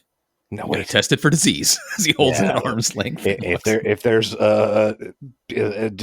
diseases, maybe there are diseases in these. We should get it tested or something. Okay, let me take it. I'm taking it now.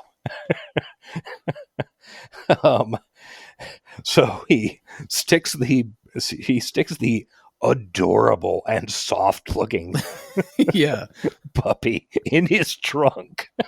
Where it stays for multiple days, apparently. Apparently, it's pretty funny if you think about it for half a second. He never brings it food or water, but At least we don't see that. But Yeah. it's but then fine. again, nobody eats. Oh, the kid eats. The kid's eating cereal. His Oh, daughter. yes, that's right. The daughter is eating cereal and stirring it, and the son is like, stop that. Yeah. Fucking son. Yeah, piece of shit. Anyway, we go back to the office, and Bale is now getting yelled at because he had tried to not save, but take some of the resistance guys for interrogation. Mm-hmm. But apparently since yesterday, I guess, due process is now suspended, and it's just anybody who is resistance gets shot on sight. So he thinks this isn't smart because otherwise, how are you going to track down the networks? But whatever. He's right. I mean, and it mirrors reality in a sad way because frequently in our own dystopia, we see them doing things that do not further their stated goal and instead just hurts people as much as possible. And that's what fascists do. Yeah, they do be like that. It isn't necessarily about the end goal because hell, if you achieve the end goal, you can't do the thing you actually want to do anymore, which is just hurt people you don't like. Yeah. In this case, the people you don't like are art enjoyers. Yes. Which is also, people I don't like. And I count myself in that. I hate us. If only I didn't actually enjoy and appreciate this shit, I think I'd be a lot happier. I thought I'd be like Surrogates. Great movie, man. I loved it. Like, what a good use of my 2 hours. When he puts the needle on the record, the Beethoven record, Puts the needle on the record. What a great like meme format that you could play whatever you want after that. Yeah. And I would like play the intro theme song to High Tech Low Life, and then cut to him crying as he listens to it for the first time. I wish I had video editing skills. Yeah, I would probably, and that's just because it's right now, do the number of the beast. Yeah, that would work too. It is a human number weeping. Anyway. Yeah, so then he goes out to the nether at night. Exactly. Just like Sean Bean was. Except he's not like doing rebel shit. Except he then tries to set the puppy free. Yeah, he doesn't know how. He's still in a little bit of denial at this point, I think. And he's like, okay, here you go, puppy. Go away. The puppy does not go away. The puppy does not go away. It stands there because it's been in his trunk all day and it would like a meal. Yeah. And it becomes, he's like, okay, I guess I'll put you back in the trunk. And you pick it up and you're like, oh, he loves this puppy now. He will die for this puppy because he sees it and he's like, okay, you need a coat. You look cold. Mm-hmm. And yeah, I think that's like the moment. I mean, it is. This is the moment when he goes full good guy. Yeah. And then the cops show up. And they're about to catch him because his ID and shit is in his coat, which is wrapped around a puppy in the trunk. Yeah. Whoops. And he's almost about to get away because finally one of the cops recognizes him. And he's like, no, I'm a senior grammaton cleric, blah, blah, blah, blah. And then the cop's like, oh, wait, no, sorry, sir. I didn't recognize you. And this is after they've already gotten the keys and like the trunk is creaking open. Yeah. And the guy's like, oh, sorry, I didn't recognize you. Yeah, sorry about that. Go about your business. And the other cop slams the trunk shut and the dog is like, barr. And Bale's like, animals, they're all over the place out here. I don't know. It sounded like it came from your trunk. I don't know why that would be. And then he murders a bunch of cops. The movie does a good job of this. I'm thinking of two specific things of building tension. Mm-hmm. This and a later scene. I'll call that when we get to it. because it's really still and quiet, and then it's go time. Yeah, And you it's can go tell time. it's like a heart monitor goes beep in his head when he enters Grammarton cleric mode. Yeah, yeah, and we actually see that in one of the final scenes. That's the Yeah. other scene I was talking about. Yeah. Yeah. Yeah, and this is very fun gunfight bullshit. He's Yeah. like knocking shotguns out of people's. Oh, that you know, that move. reverse. Physics need not apply. Why would it? It's a fucking rule. This movie is rule of cool as far as gunfights go. It is. But when he does that, they like cut to the other cop who's like looking like, what the fuck just happened? Yeah, because literally anybody seeing that would be like, what the fuck? This has to be a dream. Physics doesn't work that way. Yeah. Like, nothing in the world allows for a shotgun to fully spin around in one guy's hand and then, blow his own brains out. Yeah, very funny. He kills all the cops. Okay, next scene, next day. We go to him doing some kendo training. And I was thinking they should have probably hired David Lee Roth for this movie. Yeah, well, I guess, 2009 David. Not now David Lee Roth. He's not moving so good. Yeah, well, I mean, the past 26 years have caught up with him a little bit. But he is our number one kendo practitioner. And he gets interrupted by Tay Diggs, who just like hops in. And one thing that took me out of it was we notice after Tay Diggs's helmet gets knocked off is that he has an earring hole in one of his ears. And we had previously, like, I think just in the last raid scene, one of the things that, indicated these guys are fucking resistance, scumbag, cool guys, is that one guy had like 5 earrings in. Oh, nice. And it doesn't feel like that's a very Grammaton cleric move to have had an earring. But only the eagle-eyed will care. Yeah. And it becomes clear in this scene that Diggs suspects Bale of the murders of the cops last night and sense crime, etc., etc. One of the things that, and it's just a flaw of the movie that I think it would be hard to avoid, but like, does, what's the word? Pride, does that not count as an emotion? I feel like that would be a big one if you were trying to eliminate war. But Tay Diggs is extremely prideful. Yeah. Also shame, because they're shaming Christian Bale in the beginning, like how he didn't catch his wife. Does that not count? There's like, to completely eliminate all emotion would be a really boring movie. So I guess they just have to hand wave a little bit of it. That had not occurred to me, but yeah. If you completely get rid of all emotion, you're just watching surrogates again. That's true.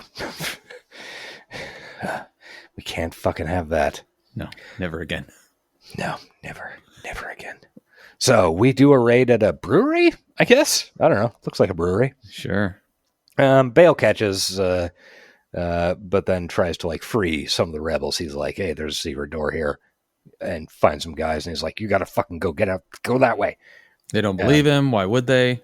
Yeah, you'll just shoot us in the back. I'm like, I shoot you in the fucking face, asshole. Right, get out of here. Dumb shit. Look, all my friends are shooting people. Yeah.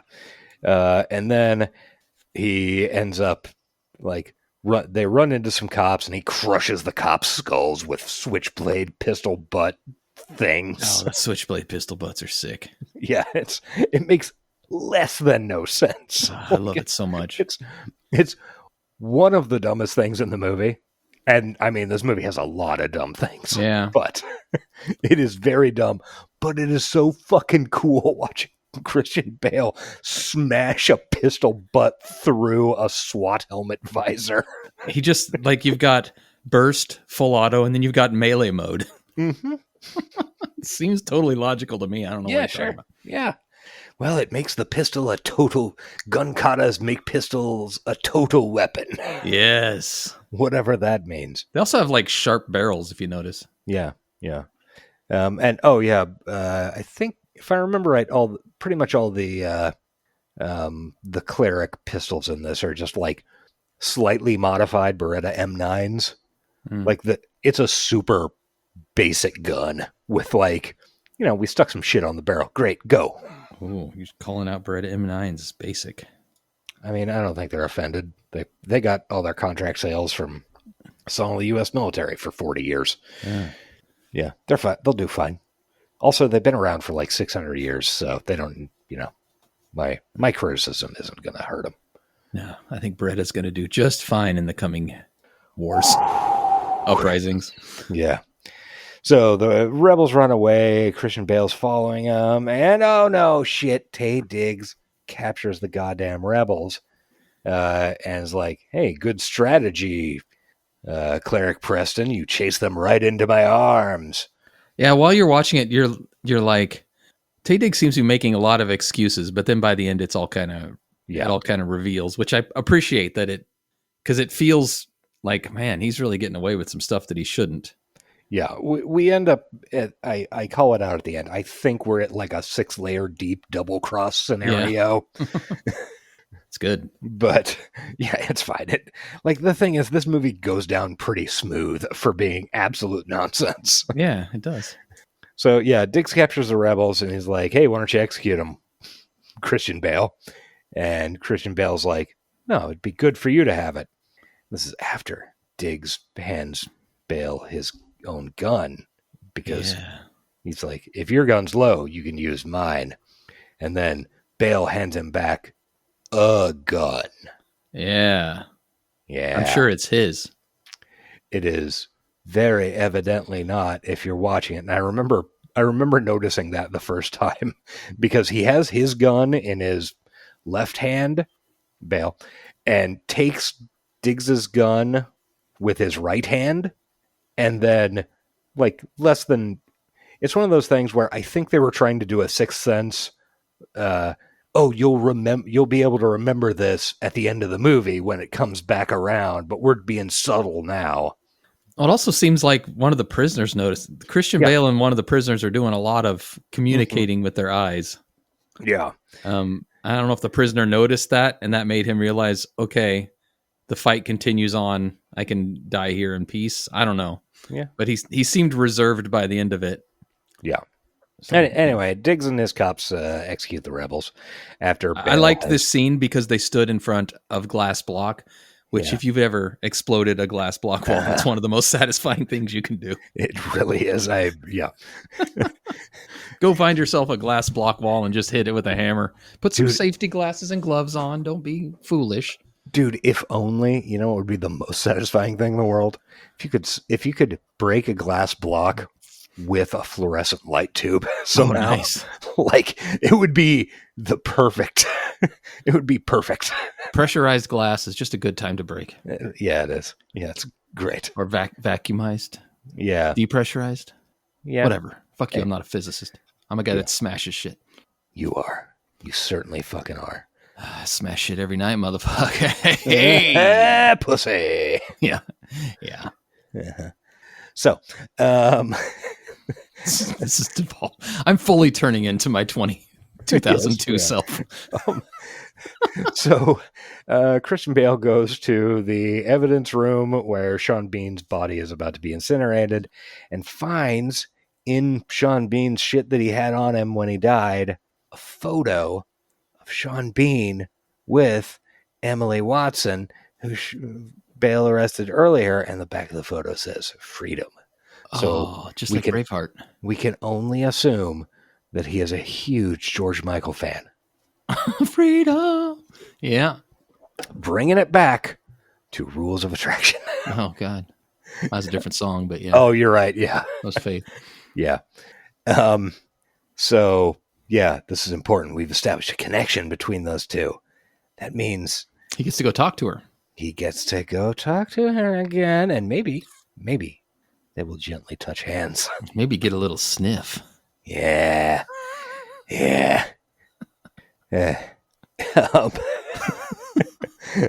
So, yeah, we do another Intera scene. It's good. Mary O'Brien is a very good actress. Emily Watson, the character, is Mary O'Brien. I know. That's okay. She's a good actress. Yeah, Emily Watson is a good death row inmate, but Mary O'Brien is a good actress. Okay, sure. She was great on Chernobyl. I just watched it recently. Yes, Give me a- yeah, she was on Chernobyl. She has been in like 9,000 things, and she is always a incredibly reliable. She's one of those British character actors where you're like, oh, I've seen you in 5,000 hours of television, and you have never once disappointed me for a second. Yeah. Yeah, so there's this thing with the perfume bottle that gets a little pervy. Don't worry about it. It's not pervy. He hasn't smelled anything before. Yeah. It's got that ambergris in there, man. Imagine huffing a line of ambergris for the first time. Yeah. fucking railing wind song. I'm trying to. Oh, White Diamonds. That was the Elizabeth Taylor one. Yes, it was White Diamonds. Fuck. Remember the commercials? Yes, everybody does who was alive then. So we, after the Intero scene, he goes to a reading room class thing. Yeah. I don't know, whatever. Abuses a librarian. Beats up a librarian. And there is another fake wall. This movie is chock-a-block with fake walls. Yeah, they only have one hiding place, and it's behind a wall or floor. And what's behind that fucking wall? Oh, shit. You forgot about Dre. William Fichtner. He isn't a random extra. He isn't. Yeah, and it turns out that the resistance, led by Bill Fichtner, has been watching Christian Bale. Huh? And then they give him a polygraph test, and it's basically the same as the polygraph test from The Running Man 2026, where they're like, you are without a doubt the angriest man we have ever tested for our shows. And it is honestly a very fun bit, because I am so used to seeing polygraphs in TV and movies where the whole point is not to show what you are feeling. Yeah. But this one, it's, hey, are you feeling? Yeah, it's like the only legitimate use for a polygraph test. Yeah, pretty much. It would still be beatable, but yeah, I mean, especially if you've got that gun kata personality. Yeah, good point. But yeah, he beats the polygraph by getting upset. Yeah. Or he aces the polygraph by getting upset. I don't know. Hard to term that out correctly. And it turns out this whole thing's been a goddamn plot. They want him to kill Daddy. Yeah, they do. Yeah. But he's like, how can you say this, when you know about feelings? And William Fichtner's like, yeah, that's the paradox of it. Like, to allow people to feel, some of us have to not feel, which is also the cop justification. But, oops. Yeah. We have to be monsters. Otherwise, other people will be monsters and they would be worse, I guess. Yeah. Right? Uh-huh. Anyway, they want him to kill Daddy. Not to be confused with Call Me Daddy or Kill Tony. Two things that exist in this world that I have heard people reference before. Yes. Same. Yes, same. That is the extent of both of our knowledge on the subject. Same level of awareness and interest. All right, now that we've made a note that things exist, let's continue.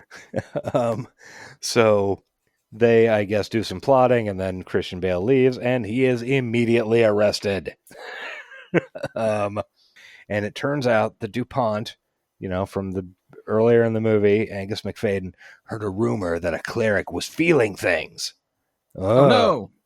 And Christian Bale offers some justifications about how he's attempting to contact the resistance. And he's undercover, man. DuPont is like, well, you're failing then. How are you only attempting to contact the resistance? Which, I mean, it's dumb splitting hairs bullshit. Yeah. It's this whole scene is just to set up that there's a traitor, and Christian Bale knows it's him, but yeah. Yeah, so then it becomes a triple cross thing because DuPont agrees, yes, you should go. You should be trying to infiltrate the underground. Yeah. Yeah. And then he goes home and his son calls him Dad, which he doesn't notice. As he's checking his son's are you taking your dose? Injector. Yeah. And then we have a rebel meeting scene And the plan is that if Christian Bale can kill Daddy, bombs that they already have in place are going to blow up all the Librium facilities, like all the manufactories. And then, if the supply is interrupted for only one day, human nature will take over. Yeah, that's kind of the fatal flaw in the fascist regime's whole plan, really. They probably should have thought about that. And also, why do they need to kill Daddy to do that? Like, if they if they have bombs planted at the factories already, I don't know, trigger all those bombs? And, yeah. Maybe Daddy will become irrelevant almost immediately. Yeah. No, don't worry about it. Oh.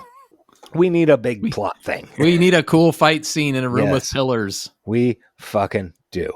So he then tries to race to stop Emily Watson's incineration. Oh, and the only colored outfits we see in this entire movie are when women are going to be incinerated.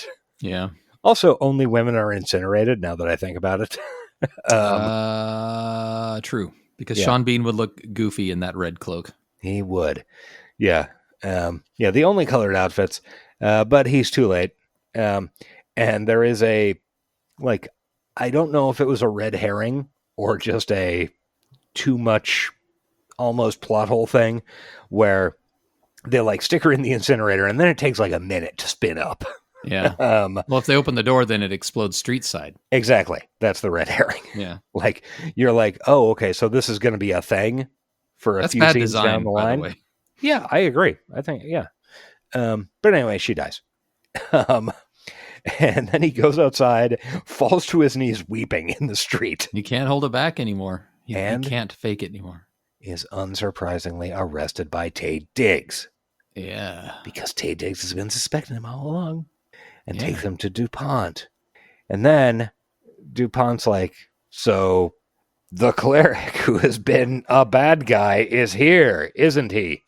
And Christian Bale's yes, the person who killed those cops in the Nethers is here. And Christian Bale basically says, call an ambulance, pulls his gun, but not for me. Yeah, pretty much. Yeah. And it turns out, remember, because Christian Bale swapped his gun with Taye Diggs? So then we do Taye Diggs getting arrested for killing those cops in the Nether because of forensics? I don't know. Whatever. Yeah, that was a weak point in the thing. Is should we search his home? Nah, don't worry about that. You can just check the heretofore unmentioned tracking device on the weapons. Yeah, which also the weapons have their names engraved in the butts. And it's maybe a little flimsy. Silly. Yeah. I mean, Taye Diggs pulls out this pistol and it's it says Preston on it. He's he could just this isn't mine. Yeah, you took mine. Well, okay, I guess that's true. Okay, sure.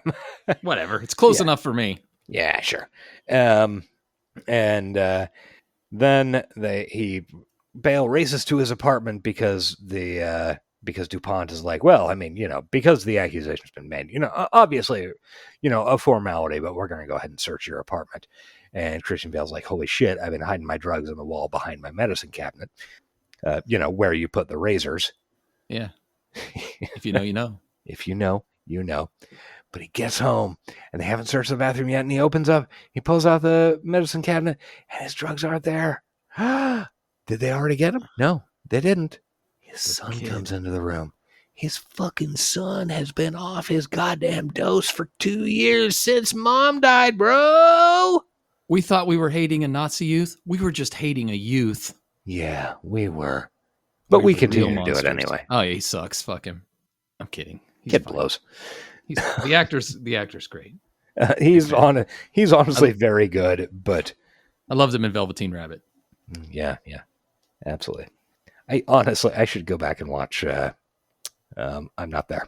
Yeah, just look for fan number 7 or whatever. Yeah, actually, I think he was fan number 1. Look, there are no small parts. Downgrade him. Yeah. So, all right. Now we're at level 6 of Triple Cross, I think. Yeah, I'm confused. So we go back to the office, and it turns out the fucking resistance has been arrested, including William Fichtner. Oh my god! And Bale finally gets his meeting with Daddy. Mm. See, Daddy hasn't seen anybody for like a long time because of fears of assassination since the something uprising years ago. Whatever, who gives a shit? Doesn't matter. It's all nonsense.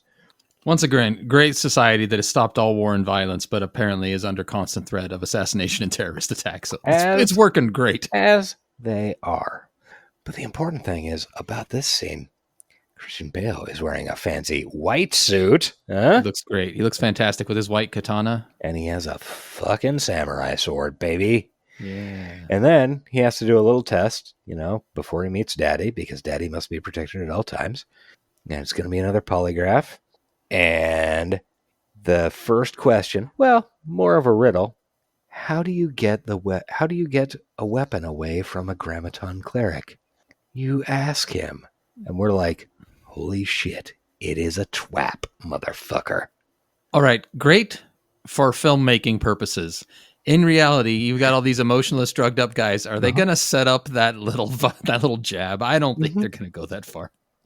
Yeah, I agree. But afterwards, say it had all gone off without a hitch. Afterwards, Tay Diggs and that polygraph guy just high five, like, we've got his ass, man. Got that son of a You see the look on his face when I dropped the line? Looked like a real fucking asshole. Yeah, and this is the scene you were talking about earlier, where it's just a lot of tension building. It's a great scene. It's fantastic. Like, we know he's been off his drugs. We know he will fail this polygraph test because he aced the previous one. Yeah. and the whole thing is he's going to go kill Daddy now. And so as things are being revealed to him, you can see the line getting bigger and bigger, and his emotions are clearly, he's raging. He's got that righteous fury inside, not the fucking yogurt man, running man 2025 fury. And then it just stops. It just flatlines. And the polygraph operator it's like, oh shit, or something. Yeah. And I think at that point somebody else says, shoot him. Yeah. It is really fucking good, I'm not gonna lie. And then we go through about 10 minutes of just murders. One question before we get to the murders. When he kills everybody in that room, he leaves the polygraph guy alive and like almost nods to him. Do you think that was one of the resistance people? Because he brings his pistols into the room, and I feel like that guy was actually in on it. If so, they didn't foreshadow it in any way. Like that guy hadn't been in any other scenes. It could have been something that got cut. Who knows? But I swear there was an exchange between them. I don't disagree, because it is a little odd that he doesn't kill the polygraph guy, but also he is only killing armed people. So true. He's got predator rules. Yeah, he does have predator rules. And of course, the way he kills everybody in this room is that he has a totally normally cut white suit jacket that suddenly is able to contain semi-automatic pistols on complicated mechanical gizmos that shoot them into his hands. Obviously. As you do. Yeah. So then he does a bunch of murders. Yeah. With this pistols. Is what he was trained for. Yeah. With pistols, with rifles, with shotguns. I mean, with magazines, with like weighted bobble bottoms that he can slide into a room to go to when he needs them. Yeah. He slides. Yeah. What if one of them had kicked those aside? His whole plan would have been ruined, but thankfully they didn't. Yeah. Yeah. Maybe it's a skill issue. I would simply not throw my magazines 50 feet ahead of me down the hallway. Especially when we also see him just sort of turning his hands down and new magazines emerge from his sleeve into the sleeves the pistol. Are big. Sleeves of holding, one might call them. Yeah, they are like fucking wizard sleeve ass. Wizard sleeve ass sleeves. Except for the fact that in none of the wide shots do we ever see anything other than a completely normally cut jacket. Oh no, they're tight like a tiger. Yeah. To the naked eye. Wizard sleeves. I'm telling you, if you just call the Grammarton cleric shit magic, it all makes a lot more sense. Yeah, it's the same way. This is almost the inverse of like the Jade City books, where like all you have to do is pretend that Jade in those books is cyberware shit. Mm-hmm. Like, it's just as cyberpunk as anything else, except, I don't know, there's no justification of little wires. Yeah. This it's- guy's just a D&D monk, basically. Yeah, he's doing fucking gun fu, and it is fucking cool looking. I mean, everybody loves that wuxia shit. Why wouldn't you? It's fun to watch. He's spinning in the air and jumping and sliding and fucking blowing people's brains out all over the place. Good time. Yeah. And then he gets to DuPont's office. Oh, and he also finds out that Daddy is simply a simulation. Oh, I wanted to meet him. Daddy's been dead for a while, but instead they deep-faked him. Yeah, they did. Yeah. And it was all a trick. So then Christian Bale kills Tay Diggs with a sword, like, immediately. Oh, it's great, dude. It's an Indiana Jones moment. It is a beautiful example of, I think, I can't remember if it's Yojimbo or Seven Samurai. One of the classic, like, samurai movie fucking things is where you don't even see the hero samurai. Like, you don't even see him swing his sword almost. It's like a subliminal thing, and the other guy's already dead. And Tay Diggs comes in all cocky. He's like, mind the suit. Like, he's like, I'm the young hot shit now, man. I told you I was going to make my career on you. And then Christian Bale, like with a flick of his wrist, removes Tay Diggs's beautiful face. Yeah. And it's, and you weren't expecting that. You were expecting, A fight. we're going to have a big fight, because we had previously seen the kendo scene, where they were reasonably evenly matched, it seemed like. Yeah. He was holding But no, back. fucking Christian Bale is in the zone now. Mm-hmm. So yeah, he cuts Tay Diggs' face off in some pretty dodgy CGI, but don't worry about it. Yeah. And Had to get your anime moment.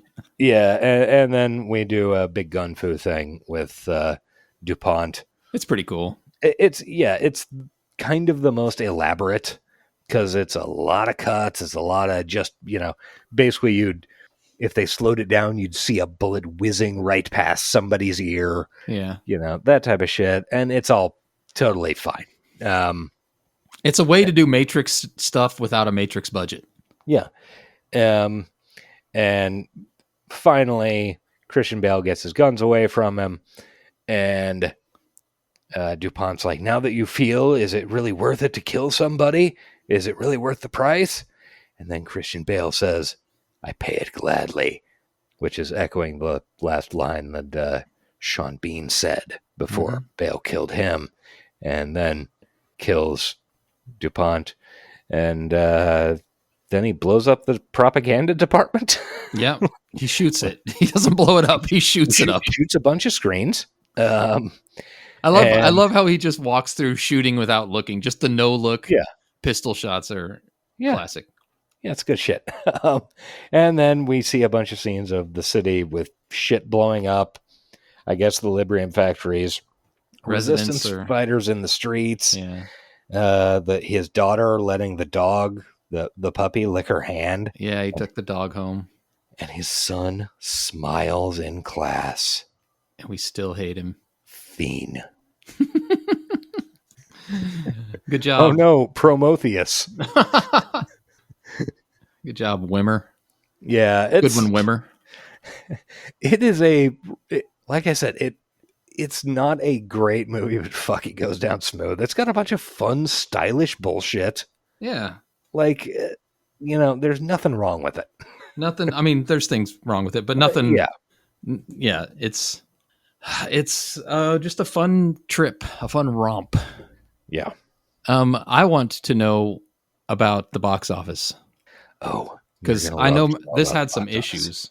I remember it's some release issues too, right? I don't know. A little bit. So this movie cost $20 million, roughly. Cheap. Yeah. Cheap for the price. It was not an inexpensive independent movie at the time. And it made worldwide, would you like to guess? I'm going to guess low and say 12. 5. Oh, shit. Okay. Would you like to guess how much it made in America? And remember, this movie was, as we saw at the beginning of the film, distributed by Miramax and Dimension. Dimension, the company who made billions of dollars off of fucking Freddy Krueger and The Crow and... Well, of that 5, I'm going to guess that 2 million? 1. Oh, God. 1 in the U.S. Dang, that's bad. Was shockingly disastrous. That's really bad. I swear I remember some release problems they had. Like, this says it was released, the poster says 12/5/02, and I thought it had an official release date of 03. Like, wasn't there? There is some... Okay, it was out. It was out the weekend of the 6th through the 8th of December 02. They might have done a re-release. I think they did once it got really popular on DVD. I think it went back to theaters at some point. But even then, theatrical total, $5 million worldwide. Opening weekend, U.S. and Canada, $541,512. Yeah, it is a I do not know why.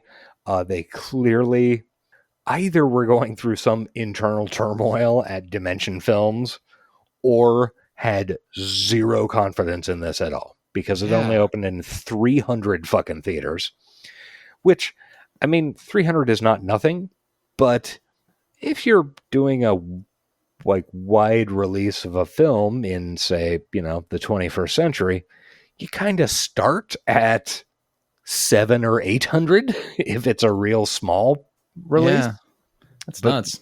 Yeah, and also this run at the fucking box office this weekend is dog shit.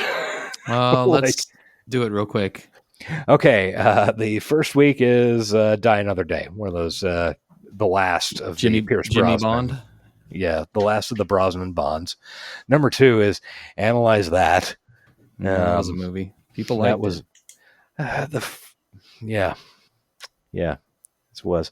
Number 3 was the second Harry Potter movie. Okay. Number 4 is something called Empire. Queensryche record?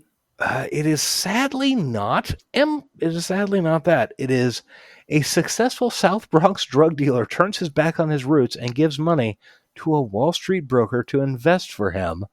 I'm trying to click the thing, but it is not coming up. I honestly do not based on this poster, I don't think I have ever heard of this movie before in my life. Was that the one that starred Vinny Chase? It could have been.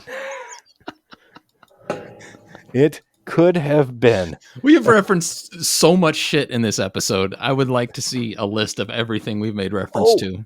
Oh, it stars John Leguizamo, Peter Sarsgaard, Denise Richards, Fat Joe, and Tretch.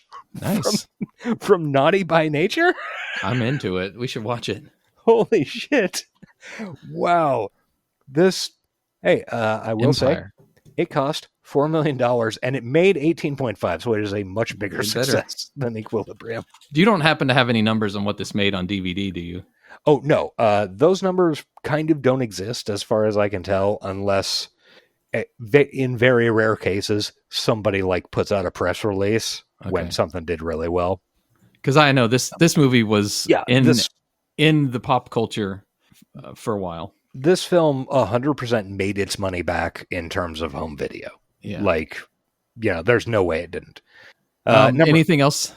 Yeah. Number 5 of the box office was Treasure Planet, which was a Disney movie. Man, it was a bad week. That I actually watched Treasure Planet a couple of years ago. It's like Treasure Island, but it's all space shit and kind of steampunky.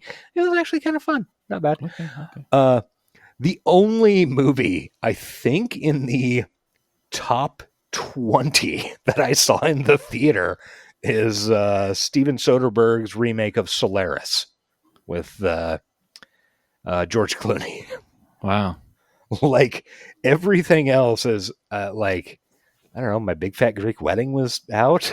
Yeah. Like, you know, you have to jump down to like number 24, where episode 2 Attack of the Clones was in an IMAX re-release. Like fucking Signs was at number 30. I Like, wonder why it is this one just, did so bad. It had to have been nobody just knew it was there. yeah, it just, even though 300 theaters is not nothing, it's kind of nothing. Yeah. You The know? movie poster does look like the Mario Brothers movie poster. Yes, a little bit. I mean, although I will say that's probably on the Mario Brothers movies. You know, that's on them. Yeah. I guess number 34 was Triple X in its 34th week.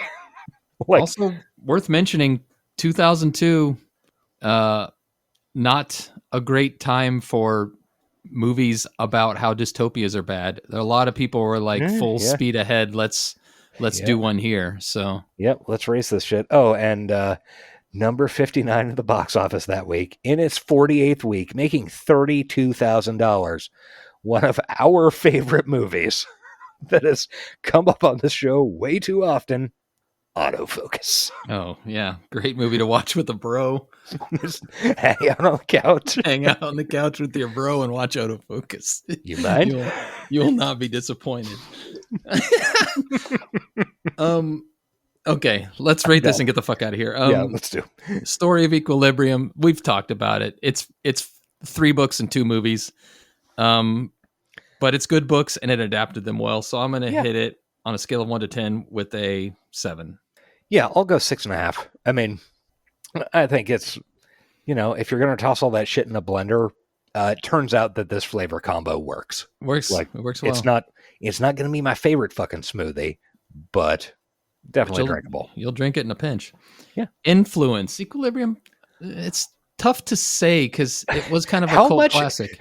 How much influence is Equilibrium actually, and how much is it just runoff influence from The Matrix? Right. And also, how much did Equilibrium influence, you know, movies and media, and how much did it influence Shadowrun characters? Because one of those is going to be very high and the others maybe not so much. Yeah. So I'll hit it with a fair 5. I feel like it. I think you're right on the money there. Yeah. Prescience. This dystopia is far too orderly and well constructed. Sane. Also hinges on a medication being taken down to the hour. Yeah. Like America could manage that. And they learned they don't have to burn art. They just have to absolutely flood us with bad art. Yeah. So it's kind of I gotta say, as far as, I mean, the stormtroopers and ice agents, there are some similarities. Yeah. But so I don't know. I'm gonna go a 5 again, I think. Yeah, I feel like you're right. Yeah. Because they didn't get the dystopia right, but they kind of did get the they got the vibe right. The enforcement maybe and the vibe. Yeah, the vibe is very right. Style, I'm hitting it with a 10. I don't care. Yeah, I'm gonna put it at 9.5 only because it is so obviously yanking from The Matrix, but it does a really fucking amazing job of it. You're right. I probably should dock it, but I'm not gonna. Yeah, and we've been thirsty for some style. Yeah, and this movie got it. It does, and it's got a lot of it. Hand raisers 1 to 5. I'm going 3. I mean, it's and that's almost certainly bumped up at least half a hand raiser, simply because the past couple of weeks have been burning me out so bad. Yeah, like it is. Oh man, even if this isn't great, it's really nice to see something that's got like some purpose and intensity. Yeah, I think I'm going to go 4. I put it all the way off till this morning. It's not like a Saturday morning movie necessarily, but Sunday morning movie. I still quite enjoyed it. So imagine if I'd been at night in my leather trench coat. Smoking clove Fondling your cigarettes. two pistols. Fondling my two pistols. Imagine how much I would have enjoyed it then. God, I should have got some fucking clove cigarettes. Yeah. It would have been good. It would have. Yeah. All right, we did it. Thanks, Equilibrium, for restoring our faith in this podcast. We done did it. Yes. Thank you, Equilibrium. It honestly means a lot to me. I was feeling real burned out there, guys. Next week, we are hoping against hope to have a book episode. Uh-huh. Yeah. Assuming we can both get it read in time. Yes. Hopefully, no crazy bullshit pops up. Except, of course, my penis. Hope that pops up. Which we have named Crazy Bullshit. Yeah. Has been for 25 years now, I think. Yeah. Easily. The book is called 28 years. Go ahead. I don't have the right book up. Tell me the book's title. Equations of Life by I would have it up if I knew how to work Audible. Simon Morden.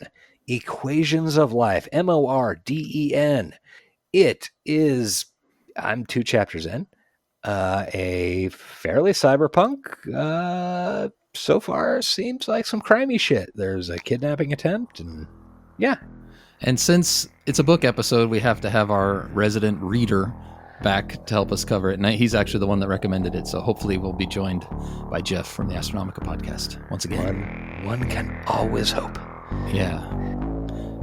All right. Oh, yeah. You got a line? Oh, I certainly do. But I, being poor, have only my dreams. I have spread my dreams under your feet. Tread softly, because you tread on my dreams. I assume you dream, Preston. Bye! This has been the High Tech Low Life podcast. Find us on Bluesky at High Tech Low Life. Email us at hightechlowlifepodcast@gmail.com and find us on Patreon at patreon.com/hightechlowlife. Theme music by Nihilor at nihilor.com. Thank you for listening.